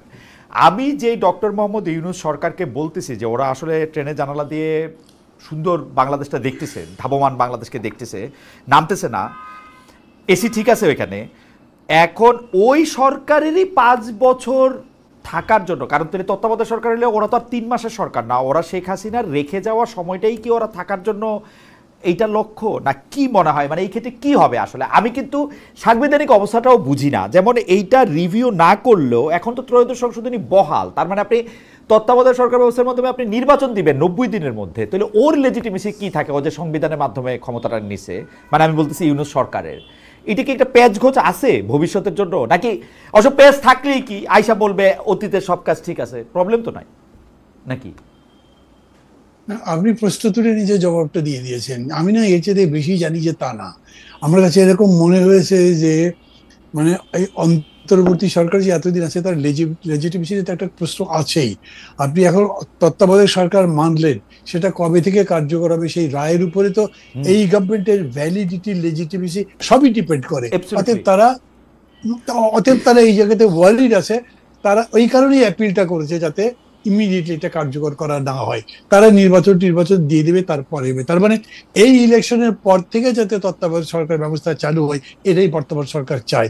আপনি ক্ষমতায় থাকলে, এই উপদেষ্টা পরিষদের মধ্যে থাকলে আপনিও সম্ভবত তাই চাইতেন। তার তো কোনো বিকল্প নাই, তার কাছে কোনো বিকল্প নেই, আমার কাছে কোনো সমস্যা নাই।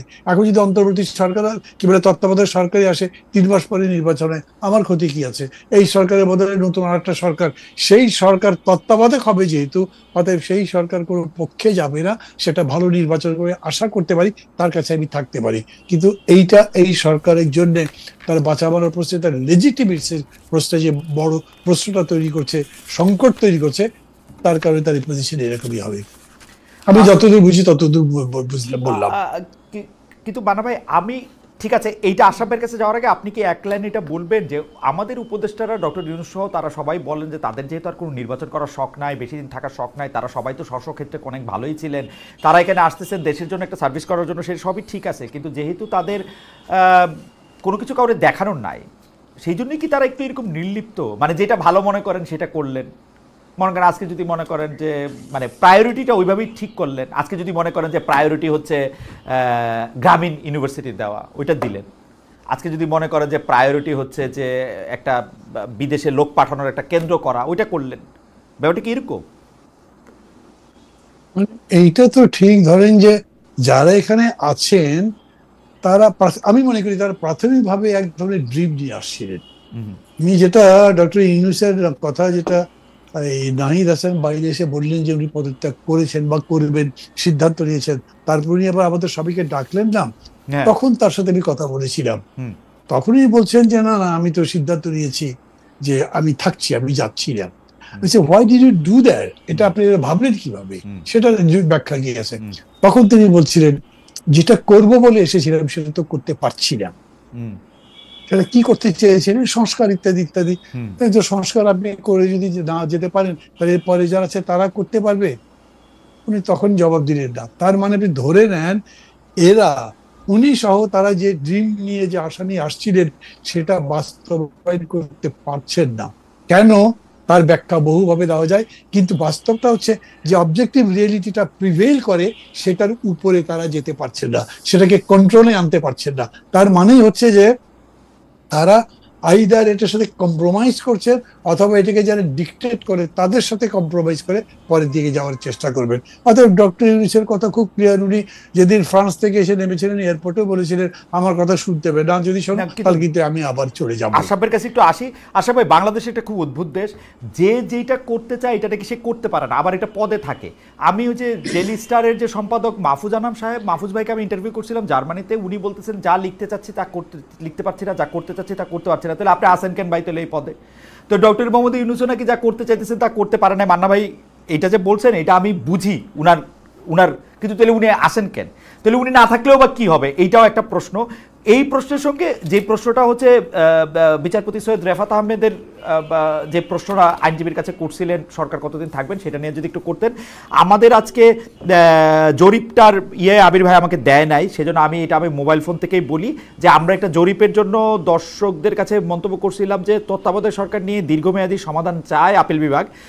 এই মন্তব্য করছেন প্রধান বিচার। এটা যে যখন বলেন আমার তখন এগুলোকে অজুহাত মনে হয়, কেননা উনি এই পদে আছেন কাজ করবেন বলে, কাজ করতে না পারলে উনি বিদায় নিক।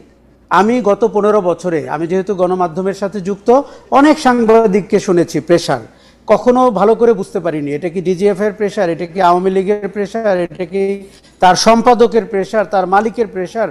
আমরা তো চেষ্টা করেছি এইসব প্রেশারের ঊর্ধ্বে থেকে কিছু কথা অন্তত বলার জন্য। কাজেই যে যখন বলেন এবং সেটিকে আমার শক্ত যুক্তি মনে হয় না।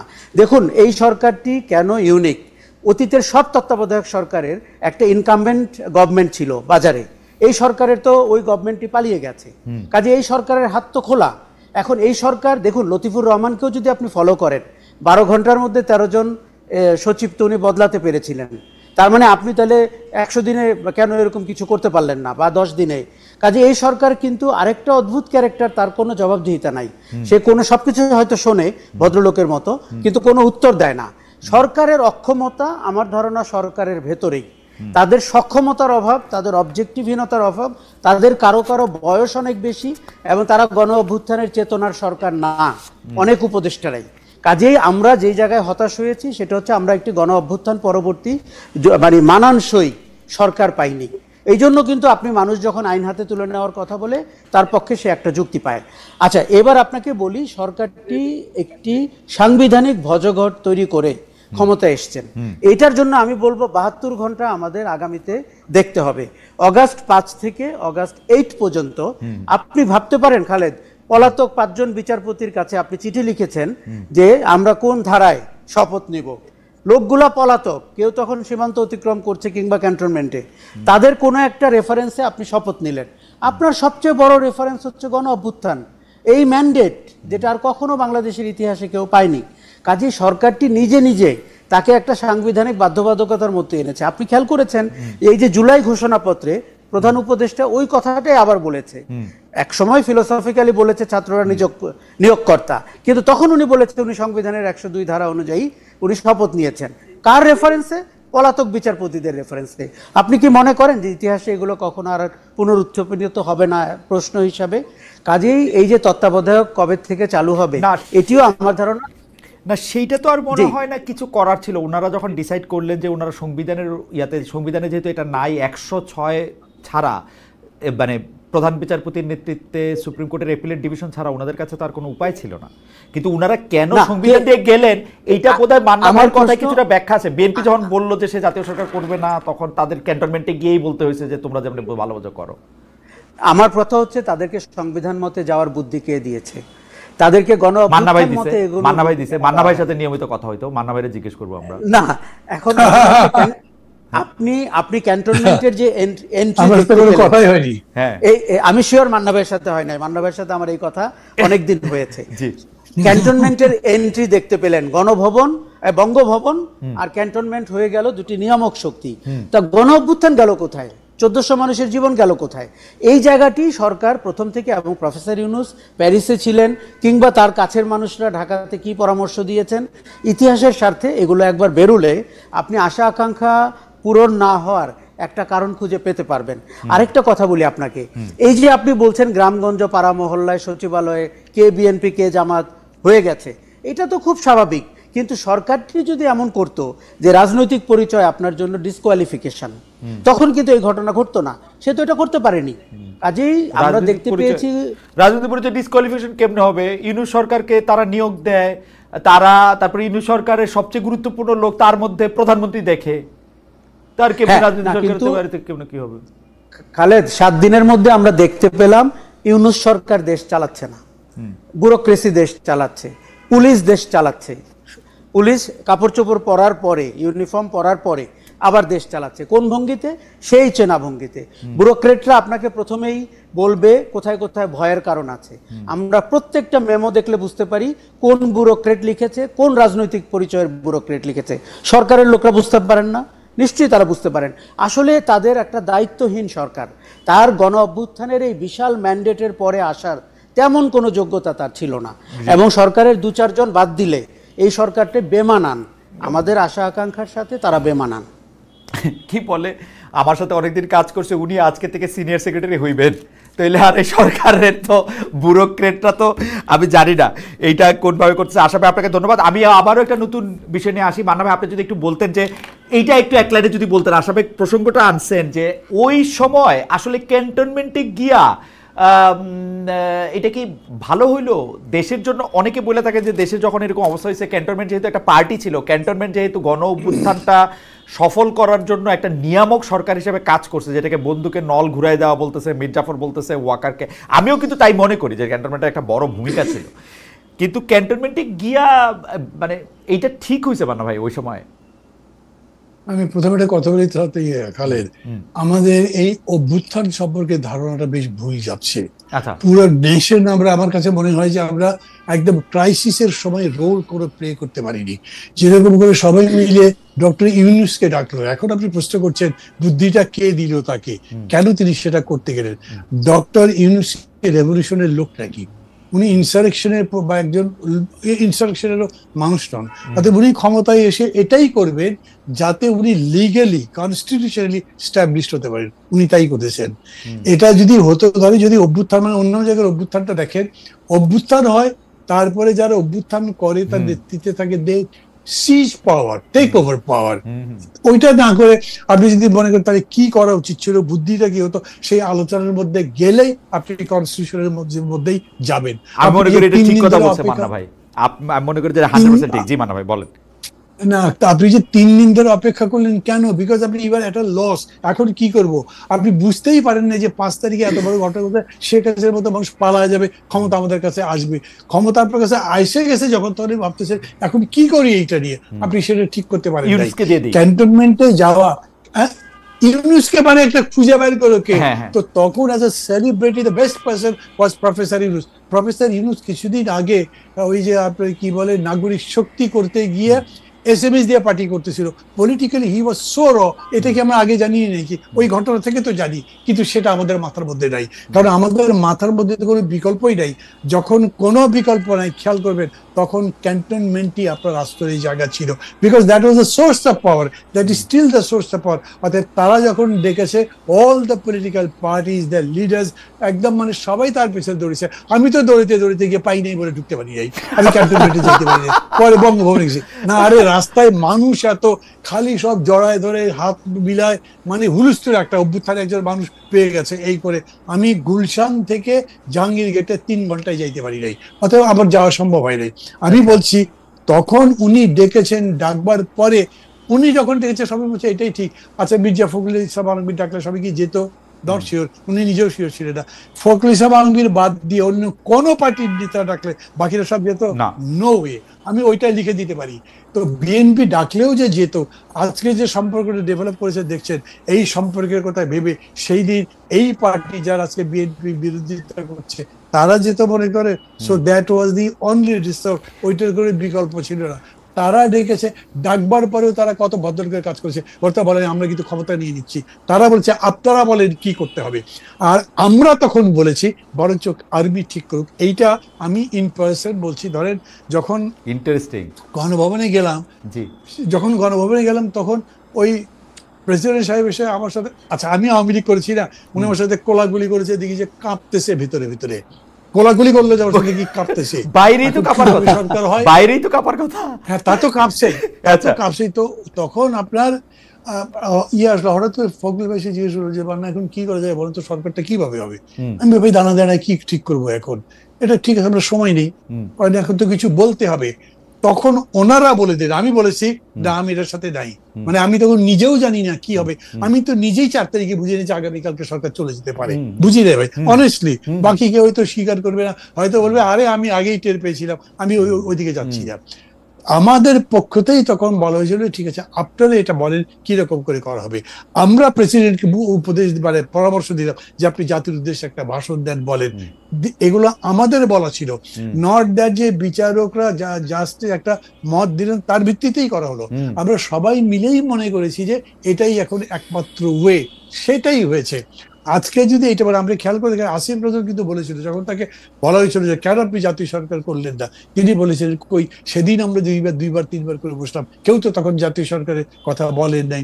এখন ফরাদ মাজার ভাই বলছে, গতকালকে আমার সাথে টক শো ছিল, শহীদ মিনারে গিয়ে আমাদের শপথ দরকার ছিল, কেউ তো সেই কথা বলে নাই।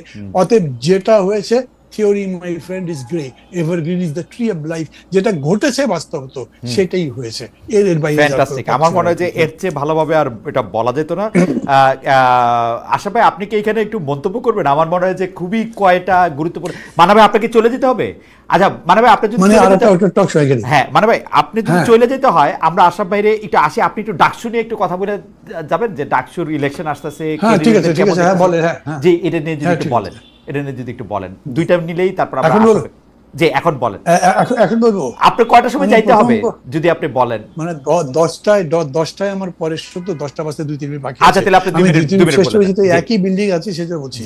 প্রথম কথা হচ্ছে, এইবারে যে ডাকসু দেখছি সেটা আমার কল্পনার মধ্যে ছিল না। ডাকসু হচ্ছে বাংলাদেশের তখনকার পূর্ব বাংলার সমস্ত আন্দোলনের একটা প্রতীক। এইটা হলো তার মানে লাইট হাউস বলেন।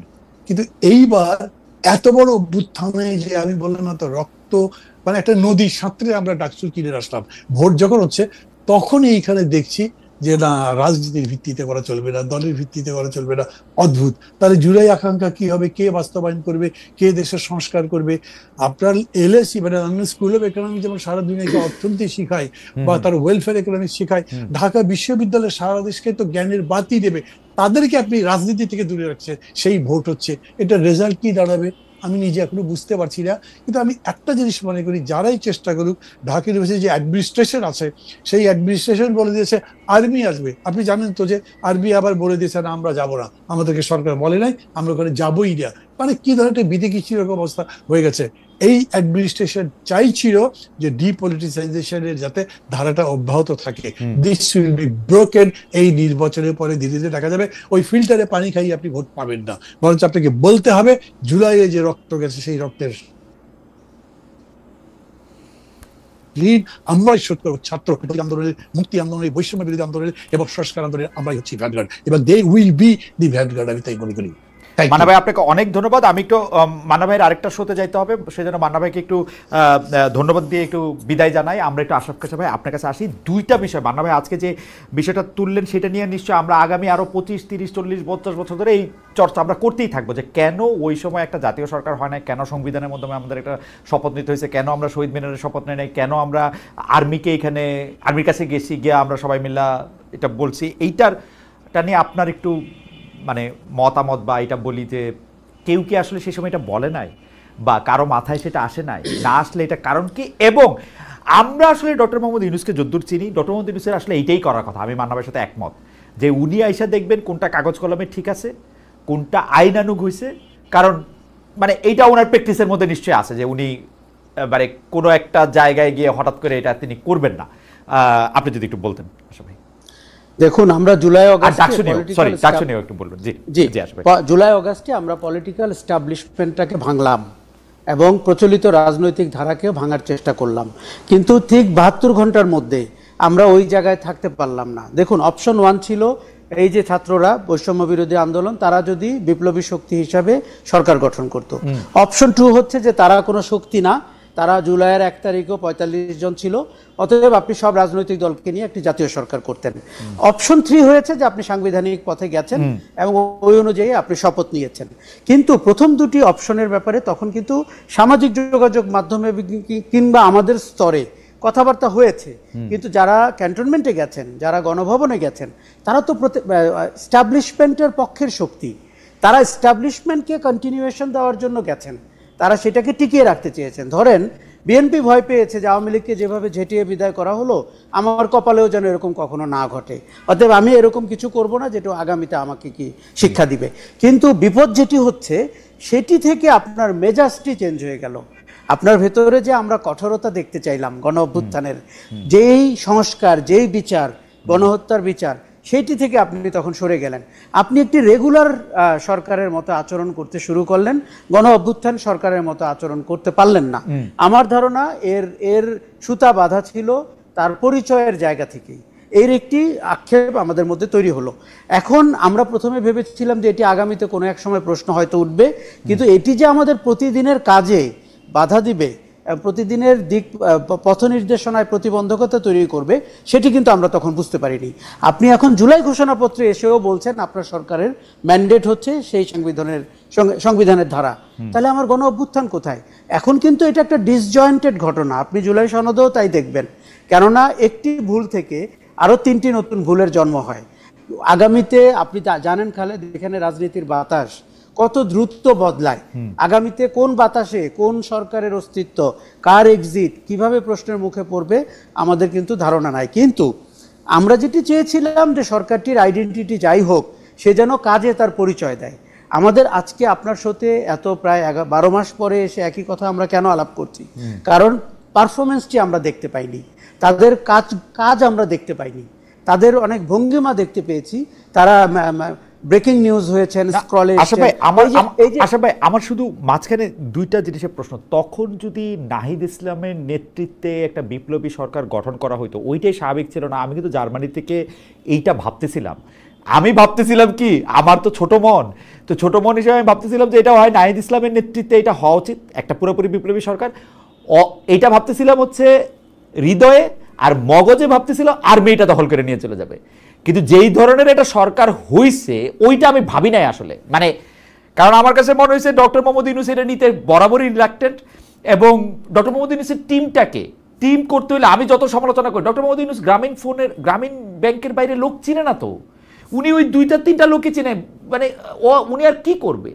তো এইটা কি আসলে হাইন্ডসাইট যে নাহিদ ইসলামের নেতৃত্বে যদি একটা বিপ্লবী সরকার হইতো, এইটা মানে এটার পসিবিলিটি কতটা ছিল? মানে আপনি কি বোঝেন যে এটা কি কথা উঠছিল যে তোমরা নিয়ে নাও, তোমরা বসে পড়ো বাবু? আমার মনে হয় কথা উঠেছিল, এবং বাস্তবতাও তাই ছিল। ওই আমরা 36 দিন ঢাকার সমস্ত রাস্তায় মানুষের যে মুখচ্ছবি দেখেছি, তার চিন্তার ধরন দেখেছি, তারা সবাই ছাত্রনেতাদেরকে, দেখুন আজকে অনেক বিতর্ক হতে পারে, কে দুর্নীতি করেছে, কে প্যারিস হিলটনের মতো ঘুরে বেড়ায়, হ্যাঁ, কিন্তু ওই দিনে 5ই অগাস্টে নাহিদ ইসলাম জাতির নায়ক এবং সে হিরো, এবং তার নেতৃত্বে 10 থেকে 15 লক্ষ লোক ঢাকা শহরে ঘুরে বেড়াচ্ছে। তখন যদি নাহিদ সরকার গঠন করত এবং তার উপদেষ্টা হিসাবে বিভিন্ন জায়গায় লোকজন রাখতো, এবং কিছুটা সেমি এস্টাবলিশমেন্ট, সেমি বিপ্লবী নাহিদকে দিয়ে সেটি তখন সম্ভব ছিল, তাহলে আপনি একটা ভিন্ন স্বাদের বাংলাদেশের অস্তিত্ব অনুভব করতেন।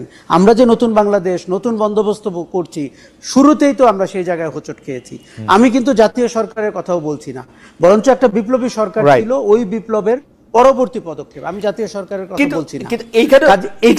এইখানে একটু জানার, মানে মানবে কিছুটা ইঙ্গিত করলেন, এই বিপ্লব যারা করলো তারা কি এইটা মনে করলো যে তাদের বিপ্লবের স্পিরিট ডক্টর মোহাম্মদ ইউনূস ধারণ করবে, নাকি ডক্টর মোহাম্মদ ইউনূসকে তাদের দরকার ইন্টারন্যাশনালি রিকগনাইজড হওয়ার জন্য, বা আর্মির সাথেও একটা বোঝাপড়া, বা অন্য ক্ষমতার কেন্দ্রগুলির সাথে একটা বোঝাপড়ার জন্য? মানে তারা আসলে কি ভাবতেছিল সে সময়, এবং বিএনপি বা জাতীয় সরকার থেকে এতটা দূরে নিজেদেরকে কেন রাখতে চাইলো? মানে বিএনপি তো কাউকে পাঠাতেই পারতো, যে ঠিক আছে মির্জা ফখরুলও হইল না, অন্য কাউরে তো একটু পাঠাতে পারতো, লোক তো ছিল। নাহিদ ইসলামের সাথে পরবর্তীতে আমার অনেকবার এই বিষয়ে কথা হয়েছে। নাহিদদের প্রথম আশঙ্কা ছিল সেনাবাহিনী পাওয়ার টেক ওভার করবে, এবং শেখ হাসিনা চলে গেছে। প্রথম কথা, শেখ হাসিনাকে এইভাবে বিদায় দেওয়া, এগুলো তাদের একটা ধারণা হয়েছিল যে আর্মি তো তাকে শেল্টার দিয়ে দিল, আর্মি তো তাকে গণ অভ্যুত্থানের মুখে ফেলে গেল না বা ফেলে দিল না। কাজেই সেনাবাহিনী এরকম একটি অনুন্নত গণতন্ত্রের দেশে এরকম মওকা হাতছাড়া নর্মালি করে না। কাজেই তারা ক্যান্টনমেন্টের ব্যাপারে কিন্তু অনীহ ছিল। তাদের কেউ কেউ কিন্তু চাংখারপুলে বসেছিল, ক্যান্টনমেন্টে যায় নাই, এবং চ্যানেল 24-এ গেছে কিন্তু ক্যান্টনমেন্টে যায় না। এই ঘটনাগুলো কিন্তু ঘটেছে। তারা প্রফেসর ইউনূসকে চেয়েছে একটা ইন্টারন্যাশনাল লেজিটিমেসির জন্য, ক্রেডিবিলিটির জন্য। এখানে আরেকটু ভালো করে বলেন, আমাদের যেহেতু একটু সময় থাকে আপনার ভাই, একটু আরেকটু ভালো করে বলেন। সেইটা হচ্ছে, আমি তো একদম খবর মানে রাখতেও ছিলাম, পরে আমি বিশ্লেষণও করে দিয়েছি, আর্মি যদি ঢাকার প্রবেশ মুখে তার বাধা প্রত্যাহার না করত, 4 তারিখ গভীর, মানে যেটা 5 তারিখ মানে আইসা পড়ছে যে রাতটা আর কি, ওই রাতটাতে সে যদি আস্তে আস্তে এগুলি প্রত্যাহার না করতো সিস্টেমেটিক্যালি, মানে উইথ মিলিটারি প্রিসিশন, তাইলে কিন্তু 5 তারিখে কি হইতো আমরা এখনো জানি না। আর্মি কিন্তু এটা প্রথমে প্রত্যাহার করছে, এটা সবচেয়ে বেশি নিশ্চয়ই নাহিদ মাহফুজরাই জানে। এখন আর্মি কিন্তু এমন একটা অবস্থায় তৈরি হয়েছে যে এটা আসলে শেখ হাসিনা না পালায়া উপায় ছিল না, মানে আমার মনে হয়। তো সেই ক্ষেত্রে তারা কি শেখ হাসিনাকে মানে আর্মিকে প্রতিপক্ষ ভাবাটা কি মানে মানে এডুকেটেড ডিসিশন গেস না ইনফর্ম গেস ডিসিশন? না না না, প্রতিপক্ষ হচ্ছে ক্ষমতার প্রতিপক্ষ, মানে শেখ হাসিনা পলায়নের পরে ক্ষমতার প্রতিপক্ষ। ওরা কিন্তু সাংঘাতিকভাবে ভ্যালু করে সেনাবাহিনীর অবস্থান, বিশেষ করে শেষ 3 দিনে। 5ই আগস্ট সকালে তো বটেই, এবং আমরা বলে থাকি এটা তো গেম চেঞ্জিং অ্যাক্ট। ওই দিন যদি আর্মি ব্যারিকেড না তোলে, মানুষকে ঢাকায় ঢুকতে না দেয়, তাহলে কিন্তু গণ অভ্যুত্থানটি এরকম পিসফুলি হয় না। আর আর্মির, এবার আপনাকে আমি উল্টো দিকে বলি, আর্মির এর বাইরে বিকল্প ছিল না। বিকল্প ছিল আরো কয়েক হাজার মানুষকে মেরে ফেলা, সেটা তো আর্মি গত 3 দিনেও করেনি। কাজে আর্মি ওই পথে যাবে কেন? আপনি যদি ঢাকার 5টি পয়েন্ট দেখেন, উত্তরা, বসিলা, যাত্রাবাড়ি, বাড্ডা, এমনকি মিরপুর, সেখানে যেভাবে মানুষ জড়ো হচ্ছিল, ওইটা একটা ডিসাইসিভ ডে। ওই দিনে আর্মি ওই ডিসাইসিভ ডের পক্ষে কাজ করেছে, কিন্তু আর্মিকে মনে হয়েছে যে ক্ষমতার প্রতিপক্ষ না। আসলে আমি আজকে এই ছোট্ট আরেকটা পয়সা দেই, সেইটা হলো শেখ হাসিনা আর্মিকে ডাকছিল last resort, police, RAB, BDR, cow আসলে বিজেপি কেউ কন্ট্রোল করতে পারছে না। আর্মিকে ডাকছে হচ্ছে তারিখ কত ভালো মনে থাকে না, 18 বা 19 তারিখে। 18 বা 19 তারিখ, কারণ ওই দিনও আমি এটা শো করছিলাম, সেই জন্য আমার মনে আছে। সেই 18 বা 19 তারিখে এটা আর্মি ডাকছে, কিন্তু আর্মি ভিতরে মানে আর্মির অধিনায়করা তাদের অফিসারদের, জওয়ানদের সাথে যখন কথা বলতেছে, সেই কথা আবার বাইরে লিক হইতেছে, আমরা কোনো লেথাল ওয়েপন ইউজ করব না। আর্মি যদি মাঠে থাকে, লেথাল ওয়েপন যদি ইউজ না করে, তাহলে সেইটা কিন্তু গণ অভ্যুত্থানের পক্ষের শক্তি সেই দিন থেকেই। কারণ ওরা পুলিশের কাছে মাইর খায়, আর্মির কাছে গিয়ে আশ্রয় নিছে। আমি অনেক মানে মানে মানে যেগুলি দেখা গেছে তার বাইরের কথাও আমি অনেক কইতেছি, যে তারা ওইখানে গিয়ে আশ্রয় নিছে এবং তাদেরকে আশ্রয় দেওয়া হয়েছে। তো সেটা উপায় ছিল নাটা কি আমরা ওরকম করে কইতে, মানে আর্মি তো এই অভ্যুত্থানে আমি একটা বিরাট পার্ট দেখি আর কি ওদেরকে। না খালেদ, আমি উপায় ছিল না বলছি 5 তারিখ সকালেরটা। তখন মানুষ যেভাবে জড়ো হচ্ছিল, তার আগের 7 দিন কিন্তু আপনি পরোক্ষভাবে আর্মিকে গণ অভ্যুত্থানের পক্ষে দেখেছেন, যে তারা লেথাল ওয়েপন ইউজ করবে না, তাদের কাছে গিয়ে, তাদের এপিসিতে গিয়ে স্টুডেন্টরা আশ্রয় নিচ্ছে বা কাছাকাছি চলে যাচ্ছে, সবই ঘটেছে। নাহলে গণ অভ্যুত্থানটি এভাবে হয় না। কিন্তু নাহিদের সাথে কথায় আমার যেটি মনে হয়েছে, একটি হচ্ছে যে আর্মি প্রতিপক্ষ হয়ে ওঠে কিনা ক্ষমতার পালাবদলের, দ্বিতীয় তারা সেনাবাহিনীর সমর্থিত একটি সরকার করতে চায়নি, এটিও তারা পরিষ্কার বলেছে 1/11 অভিজ্ঞতা থেকে। তৃতীয়, তাদের মনে হয়েছে যে কোনো শিক্ষক বা কোনো একটা অধ্যাপকের চেয়ে একজন প্রফেসর ইউনূস, বিশেষ করে ভারত যেভাবে আগ্রাসী হবে, পলাতক আওয়ামী লীগ যেভাবে রিটালিয়েট করার চেষ্টা করবে, এবং প্রফেসর ইউনূস সাংঘাতিকভাবে বাংলাদেশের একটা দারুণ আইকন, ওরা ওই জিনিসটা চেয়েছে। যেহেতু ওদের অভিজ্ঞতা কম, পরিচয় কম, আপনি বিশ্বাস করেন তারা মানে কয়জনকে চিনতো, আই ডাউট, আমরা তো চিনতামই না, অনেক কম। কাজেই তারা চেয়েছে যে সরকারটি যেন টিকে থাকে। এবং আমি কিন্তু এখন একটা কথা বলি, প্রফেসর ইউনূস বলেই ভারতের তোপের মুখে এই সরকারটিকে প্রথম 3 মাস টিকিয়ে রাখতে পেরেছিল। কেননা তখন সংখ্যালঘুদের নিয়ে, আপনার মানে অন্যান্য বিষয় নিয়ে যত ধরনের সীমান্ত এলাকা এবং শহরে আন্দোলনের চেষ্টা করা হয়েছে, এবং জঙ্গিরা দেশ নিয়ে গেছে, ইসলামিস্টরা ক্ষমতা নিয়েছে, এটি আরেকটি আফগানিস্তান, সেটি তখন আরও চাউর হয়ে যেত। আমার অবশ্য এটা নিয়ে মানে আপনার থিসিসের বাইরে আমার একটু ছোট এন্টিথিসিস, কারণ আমার কাছে মনে হয়েছে যে এই গণ অভ্যুত্থানে শেখ হাসিনার পাশে ইন্ডিয়া ছিল না। কারণ জুলাই থেকে অগাস্ট পর্যন্ত আমরা ইন্ডিয়াকে এর আগের অভিজ্ঞতা থেকে দেখছি, যে কোনো বিষয়ে শেখ হাসিনাকে একটা সাহস দেওয়ার জন্য, পাশে থাকার জন্য একটা বিবৃতি দেয়, বক্তৃতা দেয়, এই দেয় সেই দেয়। এই জুলাই আগস্টে আমরা শেখ হাসিনাকে সেখানে দেখি নাই। আমার কাছে মনে হয়েছে এইটা এই গণ অভ্যুত্থানের ক্ষেত্রে একটা বড় সাহায্য সৃষ্টি করছে, যে মানুষ সাহস বা বল ভরসা পাইছে যে না, শেখ হাসিনার সাথে ইভেন ইন্ডিয়াও নাই। এবং ইন্ডিয়াতেও শেখ হাসিনাকে কিন্তু জনসমক্ষে আসতে দেওয়া হইতেছে না, উনি কোনো প্রেস কনফারেন্স করতে পারতেছে না। আমার কাছে মনে হয় উনি আক্ষরিক করতে বন্দি আছে, এখন গৃহবন্দী। তো সেই জায়গা থেকে আমার কাছে মনে হয় না যে ডক্টর ইউনূস না থাকলে, মানে আমি জানি না, ডক্টর ইউনূস না থাকলে। আর মিডিয়ার কথা যেটা আপনি বললেন, যে ওইটা আসলেই কয়েকটা মিডিয়া ওরা মজা পেয়ে গেছে, বাংলাদেশের লোক ওদেরকে গালি দিতে গিয়ে বেশি দেখছে। এমনিতে ওদের টিআরপি খুবই লো, বিশ্বাসযোগ্যতা খুবই খুবই খুবই খুবই লো। কারণ হচ্ছে যে আমি ডয়েচে ভেলে বাংলা ভাষা বিভাগের প্রধান ছিলাম, কলকাতা বা পশ্চিমবঙ্গ আমার জুরিসডিকশনে বা আমার ইয়াতে ছিল, আমি জানি যে ওদের আসলে গ্রহণযোগ্যতার লেভেলটা একদমই এইটাতে ছিল। তো সেই জন্য আমি বলতেছি যে আমার মনে হয় যে আমরা যেটা মনে করি যে ডক্টর মোহাম্মদ ইউনূস না থাকলে এটা হইতো না, এটা আমি জানি না, এটা তো আর এখন পরীক্ষা করার সময় না। কিন্তু আসলে আপনি আমার একটা জিনিসের জবাব দেন, আর্মি নিল না কেন? ওরা নিয়ে নিলেই বা কে কি কইতো ওই সময়, এই ললেসনেসের সময় আর্মির কি সমস্যা? আচ্ছা, আমার একটা থিওরি আছে, সেটা হচ্ছে সেনাবাহিনী যখন পাওয়ার টেক ওভার করে তার কিছু বেনিফিটকেও সে তার বাহিনীর ভেতরে প্রচার করে, যে আমরা গভর্নেন্স নিলে এরকম হবে, আমাদের ইউএনএ এরকম হবে, ব্যবসা বাণিজ্যের ক্ষেত্রে এরকম হবে। বাংলাদেশ সেনাবাহিনী এর সব বেনিফিট এখন এনজয় করে এবং তার আন্ডারে বিশ্ববিদ্যালয় আছে, আপনি সেনা কল্যাণ সংস্থার ব্যবসা প্রতিষ্ঠান মানে সোয়াবিন তেল থেকে সিমেন্ট পর্যন্ত আছে, এলএনজি পর্যন্ত। সেনাবাহিনীর কি দরকার ক্ষমতা টেক ওভার করার? উল্টো সেনাবাহিনীর ক্ষমতা নিলে সে যে কোশ্চেনের মুখে পড়বে সেটি ধারণ করার অবস্থায় সেনাবাহিনী নাই। আরো একটা কথা বলি, আপনি সেই সেনাবাহিনীকে আমরা মনে জিয়াউর রহমান, কর্নেল তাহের, খালেদ মোশাররফের সেই সেনাবাহিনী কিন্তু এই সেনাবাহিনী না। আমি প্রায় বলে থাকি এই সেনাবাহিনী কর্পোরেট সেনাবাহিনী, যারা এমবিএ করে, বিবিএ করে, যাদের ম্যানেজমেন্টের ট্রেনিং নিতে বেশি ভালো লাগে। কাজে এই সেনাবাহিনীর মধ্যে কিন্তু ক্ষমতা টেক ওভারের নেশা ওইভাবে আর অটুট নাই। আর দীর্ঘদিন এই যে গণতান্ত্রিক শাসনে অ্যাপয়েন্টেড হতে হতে তারা আমার ধারণা কিছুটা পেশাদারি জায়গায়ও ফেরত গেছে। তারা চেষ্টা করবে যে তাদের ভূমিকা অটুট থাকবে, এরকম একটি সরকার যেন থাকে, এইটি কিন্তু তারা নিশ্চিত করেছে। সরকারের ভেতরে তাদের অন্তর্ভুক্তি থাকুক আর না থাকুক, তাদের ব্লেসিং যেন না কমে। ওকে, কি আশা ভাই, আমি যেহেতু কথাটা উঠলো সেটার জন্য আমি এটা বলতে চাইছিলাম আর কি, যে মানে ওই সময় যদি সেনাবাহিনী ক্ষমতাটা টেক ওভার করতো, ছাত্ররা ছাড়া তো কেউ আর, বা ছাত্ররাও যে এটা বিরোধিতা করছে এটা তো আর আমরা জানতাম না। মানে ছাত্রদেরকে মানে জুলাই আন্দোলনটাকে স্বীকার করে আমরা বাংলাদেশের শান্তি শৃঙ্খলা রক্ষা করার জন্য এখন আসলাম, কয়েক মাস পরে নির্বাচন দিয়ে দিব, এটা তো ওদের জন্য একটা ভালো ফর্মুলা ছিল মানে ওই সময়। এখন যেমন নিতে গেলে তারা অনেক প্রতিরোধের সম্মুখীন হবে, এনসিপি বলতেছে হাড্ডি আর ইট টিট নাকি খুলে নিয়ে চলে আসবে, ওই সময় তার ওই ঝামেলা ছিল না, ওরা তো কি বলে, ইন্টারেস্টিং। তো ওইটা না কইরা কি আসলে মানে মানে একটা তো আছে, আপনি যেটা বললেন আমি মানি যে আমি তো সব কিছুই পাইতেছি, তাহলে আর আমি নিমু কেন? কিন্তু ভাই স্টেট পাওয়ার তো অসাম, মানে এতই অসাম যে ধরেন স্টেট পাওয়ার একটা ছোট নমুনা হচ্ছে একটা ডিসি।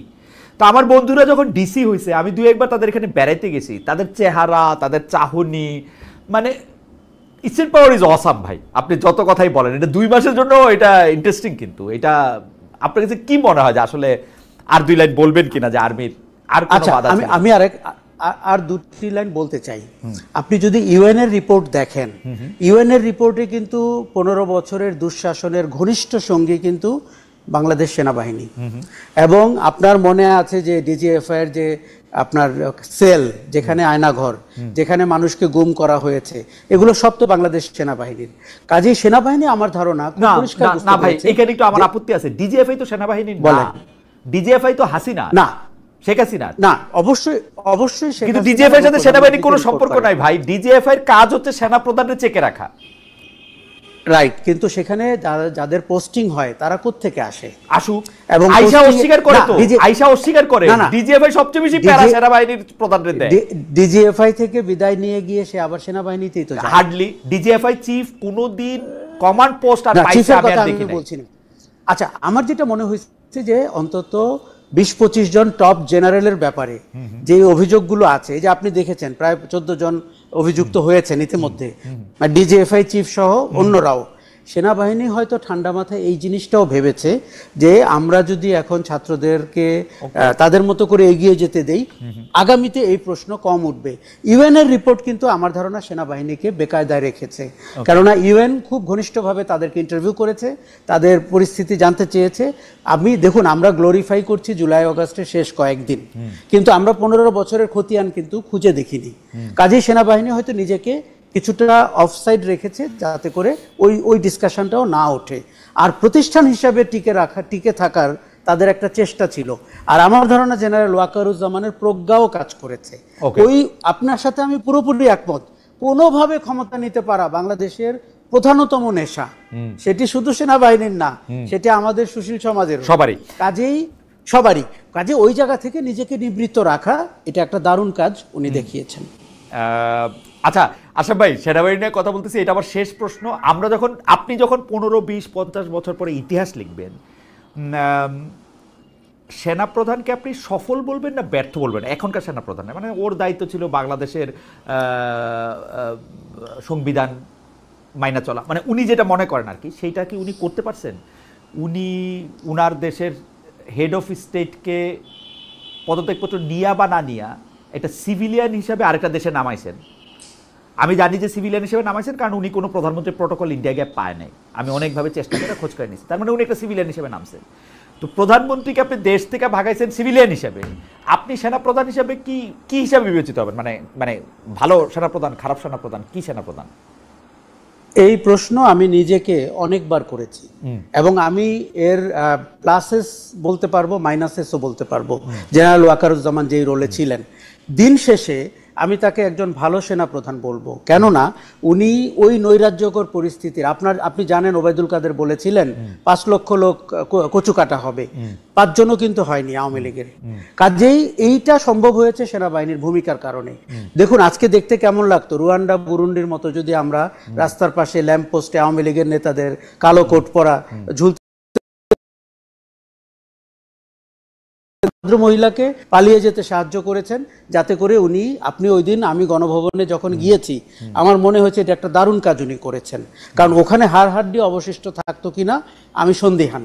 ওকে, কাজেই আমার মনে হয়েছে পরবর্তীতে এই যে অন্তর্বর্তী সরকার আসা অথবা বাংলাদেশের যে প্রতিষ্ঠান টিকিয়ে রাখা, সরকারি কর্মকাণ্ড টিকিয়ে রাখা, এমনকি পুলিশের অনুপস্থিতিতে পুলিশিং করা, এই জাতীয় বেশ কিছু কাজ উনি করেছেন, যেটি আমি তাকে বলবো যে তার একটা দারুণ নৈপুণ্যের উনি পরিচয় দিয়েছেন।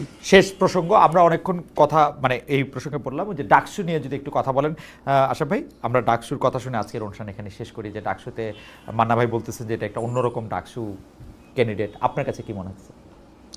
আচ্ছা, প্রথম কথা, এটি আমাদের যে চিরন্তন চিরায়ত ডাকসু কিংবা জাকসু তার সাথে কিন্তু মিলছে না, কারণ আমরা একটা হই হই রই রই রাজনৈতিক প্রোপাগান্ডার মিছিল, মিটিং, নির্বাচন, হল দখল, মাঠ দখল ইত্যাদিতে অভ্যস্ত। কিন্তু আমার মনে হয়েছে যে পরিবর্তিত পরিস্থিতিতে রাজনীতি কিন্তু এখন প্রতিষ্ঠান হিসাবে অত শক্তিশালী জায়গায় নাই। আপনি বাজারে যত চোখ রাঙানিয়ে দেখুন না কেন, কেননা হাসিনার জন্য 50% দেয়াল লিখন ছিল, রাজনীতি সংস্কৃতির জন্য 50% ছিল। যদিও আমাদের রাজনীতির বন্ধুরা ওটা মানতে চান না, ওনারা ভুলে গেছেন।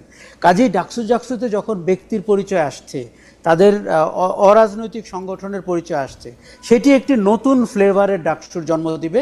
অতীতের রাজনৈতিক ডাকসুর সাথে আপনি মিল খুঁজে পাবেন না, কিন্তু আমাদের মাথায় ঢুকে গেছে রাজনীতির ওই চেহারাটাই দেশকে শাসন করবে, ডাকসুকে শাসন করবে।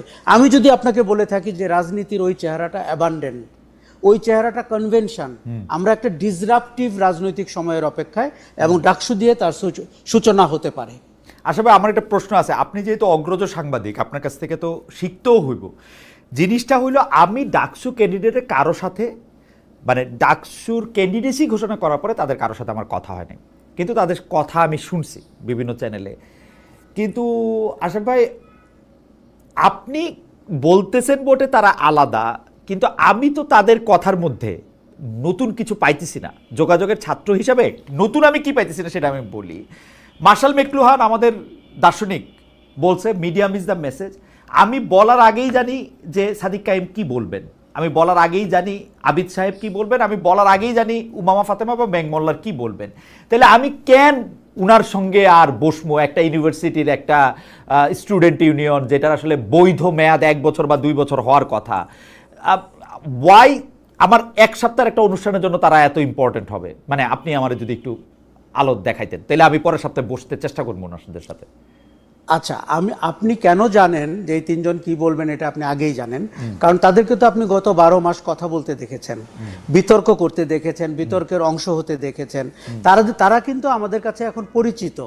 আপনি একবার খেয়াল করুন, এই যে গণ অভ্যুত্থানের তরুণদের নিয়ে যত আলোচনা হয়েছে, বাংলাদেশের আর কোনো রাজনৈতিক দলকে এত বিতর্ক, এত সমালোচনা, এত আলোচনার অংশ হতে হয় নাই। আপনি খেয়াল করে দেখেন। আমি কিন্তু মনে করি যে ওরা যেহেতু নতুন, ওরা ফ্রেশ, এবং আমাদের কারো কারো কষ্ট হচ্ছে মেনে নিতে যে ওরা সেন্টার স্টেজে চলে এসছে, মূল রাজনীতিতেও ডাকসুতেও। কিন্তু যেই জায়গাটা আপনি আরেকটা জিনিস খেয়াল করবেন, 16 বছর তো বিরাজনীতিকরণ হয়েছে, সেখানে তো রাজনীতি কোনো চর্চা হয়নি, দলীয় রাজনীতিরও হয়নি, আদর্শের রাজনীতিরও হয়নি। এরা কিন্তু কেন বিভিন্ন পাঠাগারে গেছে, বিভিন্ন আপনার বৈঠকে আয়োজনে গেছে, কেন জামাত শিবিরের কাছে গেছে? বিকজ আপনি তো তাদেরকে কোনো নিয়মতান্ত্রিক আশ্রয়ে থাকতে দেননি। আর এটা একটা অদ্ভুত। আশা ভাই, আমার ডিসকন্টেন্টটা অন্য জায়গায়। আমি আপনার বলি, আমি উনাদেরকে গত 12 মাস ধরে শুনতেছি জাতীয় রাজনীতির প্রেক্ষাপটে কথা বলার জন্য। জাতীয় রাজনীতির প্রেক্ষাপটে উনারা অ্যাক্টর, কখনো কখনো হিরো, বা বেশিরভাগ সময় হিরো। কিন্তু উনারা যখন ডাকসুতে ইলেকশন করতে আসছেন, উনারা যদি ডাকসুতে আমাকে ইউনিভার্সিটি, স্টুডেন্টস ইউনিয়ন, ভবিষ্যতের রাজনীতি, মানুষের, ছাত্রদের, ওইটার ক্ষেত্রে ওইটা কি খুব বেশি বলতেছেন? আমি বলতেছি উনাদেরকে এখনো আমি সেন্ট্রাল রাজনৈতিক নেতাই দেখতে পাচ্ছি, ছাত্র নেতা না। উনি শফিক মানে সাদিক কায়েম কথা বললে আমার কাছে মনে হচ্ছে যে একটা তরুণ শফিকুর রহমান সাহেব কথা বলতেছে, একটা তরুণ মির্জা ফখরুল ইসলাম আলমগীর আমি আবিদুল ইসলাম সাহেবের মধ্যে দেখছি, কারণ আমি তারেক সাহেবকে অনেকদিন দেখি না।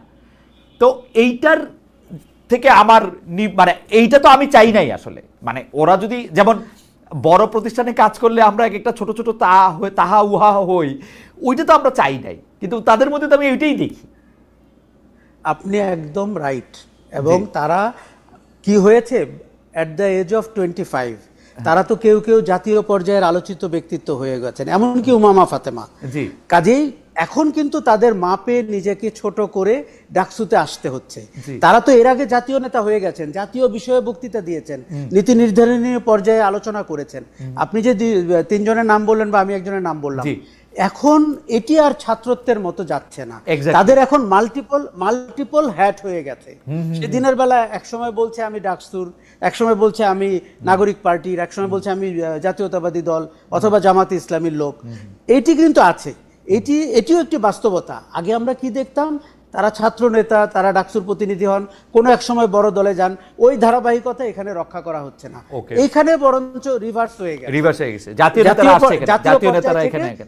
স্টুডেন্ট পর্যায়ে আপনি জাহাঙ্গীরনগরের কথা বলি, ধরেন আরিফ সোহেল বলে একজন নেতা আছে, ও তো আমার কাছে পরিচিতই হয়েছে একজন জাতীয় নেতা হিসাবে। ও গণ অভ্যুত্থানের সময় জাতীয় পর্যায়ে কথা বলেছে, টকশোতে অংশ নিয়েছে। এখন ওকে হয়তো আবার জাকসুর জুতায় পা দিয়ে স্টুডেন্ট ভাব করে আমার সাথে কথা বলতে হবে। এটি কিন্তু কঠিন, মেনে নেওয়া কঠিন। আমি সেইটাই বলতেছিলাম। আচ্ছা, শেষ প্রসঙ্গ, মানে এই প্রসঙ্গেই শেষ প্রশ্ন, সেটা হচ্ছে যে কেউ কেউ বলতেছেন যে এইবারের ডাকসুর ইলেকশন দিয়ে জাতীয় রাজনীতি বা ভোট যদি নাও হয়, জাতীয় মানস গঠনটা অনেকটা বোঝা যাবে। আপনিও কি তাই মনে করেন? আমি আমারটা আগে বলে রাখি, আমি তা মনে করি না। মানে নানা কারণেই মনে করি না। এটা আমি আপনার সাথে আরেকদিন আলোচনা করলে হয়তো এটা বলতে পারবো। আপনার কাছে কি মনে হয় সেটা একটু জানতে চাই।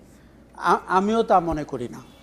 দেখুন, আমাদের অনেক সময় হয় কি, অ্যাসেসমেন্টের প্রবলেম হয়। আমরা অনেক সময় সারফেস লেভেল সিমটম দিয়ে কোনো কিছুকে অ্যাসেস করে ফেলি। এটি বাংলাদেশের জাতীয় রাজনীতির বা ভবিষ্যৎ রাজনীতির প্রতিচ্ছবি হিসাবে ডাকসু গড়ে উঠবে বা আমাদের সামনে হাজির হবে, এটি অত্যন্ত মানে অতিরিক্ত প্রত্যাশা। এটি তা হবে না। বরং অনেক অনিয়মের ভেতরে, রাজনীতিহীনতার ভেতরে একটি সফল গণ অভ্যুত্থানের পরে কি চরিত্রের ডাকসু আসবে এটা আমরা তখন বুঝতে পারবো। আমি সেদিন মধুর ক্যান্টিনে গিয়েছিলাম এই খোঁজ খবর নিতেই, তখন দেখলাম যে হলগুলোতে শিবিরের যে আধিক্য, এবং তারা কখনো ছাত্রলীগ, কখনো শিবির, কখনো মাঝামাঝি, তারা হলগুলোতে কিন্তু এই যে ওয়াটার ফিল্টার ইত্যাদি দিয়ে এসে তারা কিন্তু একটা জায়গা করে নিয়েছেন। এখন তার প্রতিচ্ছবি কি ডাকসুর মূল নেতৃত্বে পড়বে কিনা, এবং জামাত শিবিরের মতো একটি দল ঢাকা বিশ্ববিদ্যালয়ে সামনের কাতারে চলে আসবে কিনা, এরকমও কিছু নতুনত্বের জন্য আপনাকে অপেক্ষা করতে হবে। কেননা 16 বছরে তো আপনি বিএনপিকে ওখানে ঢুকতে দেন নাই, ছাত্রদল দেখা মাত্র তো আপনি তাড়িয়ে দিয়েছেন। শিবির কিন্তু ক্যামোফ্লেজড হয়ে সেখানে ঢুকে গেছিল। আবার গণ অভ্যুত্থানের শক্তি কিন্তু যেভাবে লক্ষ লক্ষ মানুষ রাস্তায় নেমেছে, তাদের সংগঠন কিন্তু সেরকম স্ট্রং না। কাজেই এবং গত 1 বছরের যত ধরনের দুষ্কর্ম সব মিলিয়ে আমরা দেখার অপেক্ষায়। আমি প্রায় বলে থাকি, একটা নির্বাচনের সবচেয়ে বড় সৌন্দর্য হচ্ছে অনিশ্চয়তা। ওকে, এটি ঘটতে যাচ্ছে। আপনি বাজি ধরলে কার পক্ষে ধরতেন? ভিপি বলবেন নাকি আশরাফ ভাই? বেটিং করলে কোনটা কোনটা? না, আমি খুব খুশি হতাম উমামা ফাতেমা বিজয়ী হলে ভিপি হিসাবে। আচ্ছা। কিন্তু আমি সেদিন খুঁজতে গিয়ে দেখলাম হ্যাঁ। নারী নেতৃত্বের ব্যাপারে, ডাকসুর ব্যাপারে, যদিও আমাদের দুজন ভিপি আগে ছিলেন নারী, একজন আমার সরাসরি শিক্ষকও ছিলেন, কিন্তু আমি পাল্লা হয়তো এখনো পর্যন্ত তত শক্ত দেখছি না। না, আমরা আপনি যেটি বললেন যে আমিও তাই মনে করি, একটা নির্বাচনের সবচেয়ে বড় ইয়ে হচ্ছে অনিশ্চয়তা। যে অনিশ্চয়তার আনন্দ থেকে আমরা গত 15-17 বছর একদমই বঞ্চিত ছিলাম। আমার মনে পড়ছে যে আমার শিক্ষক বন্ধু ফাহমিদুল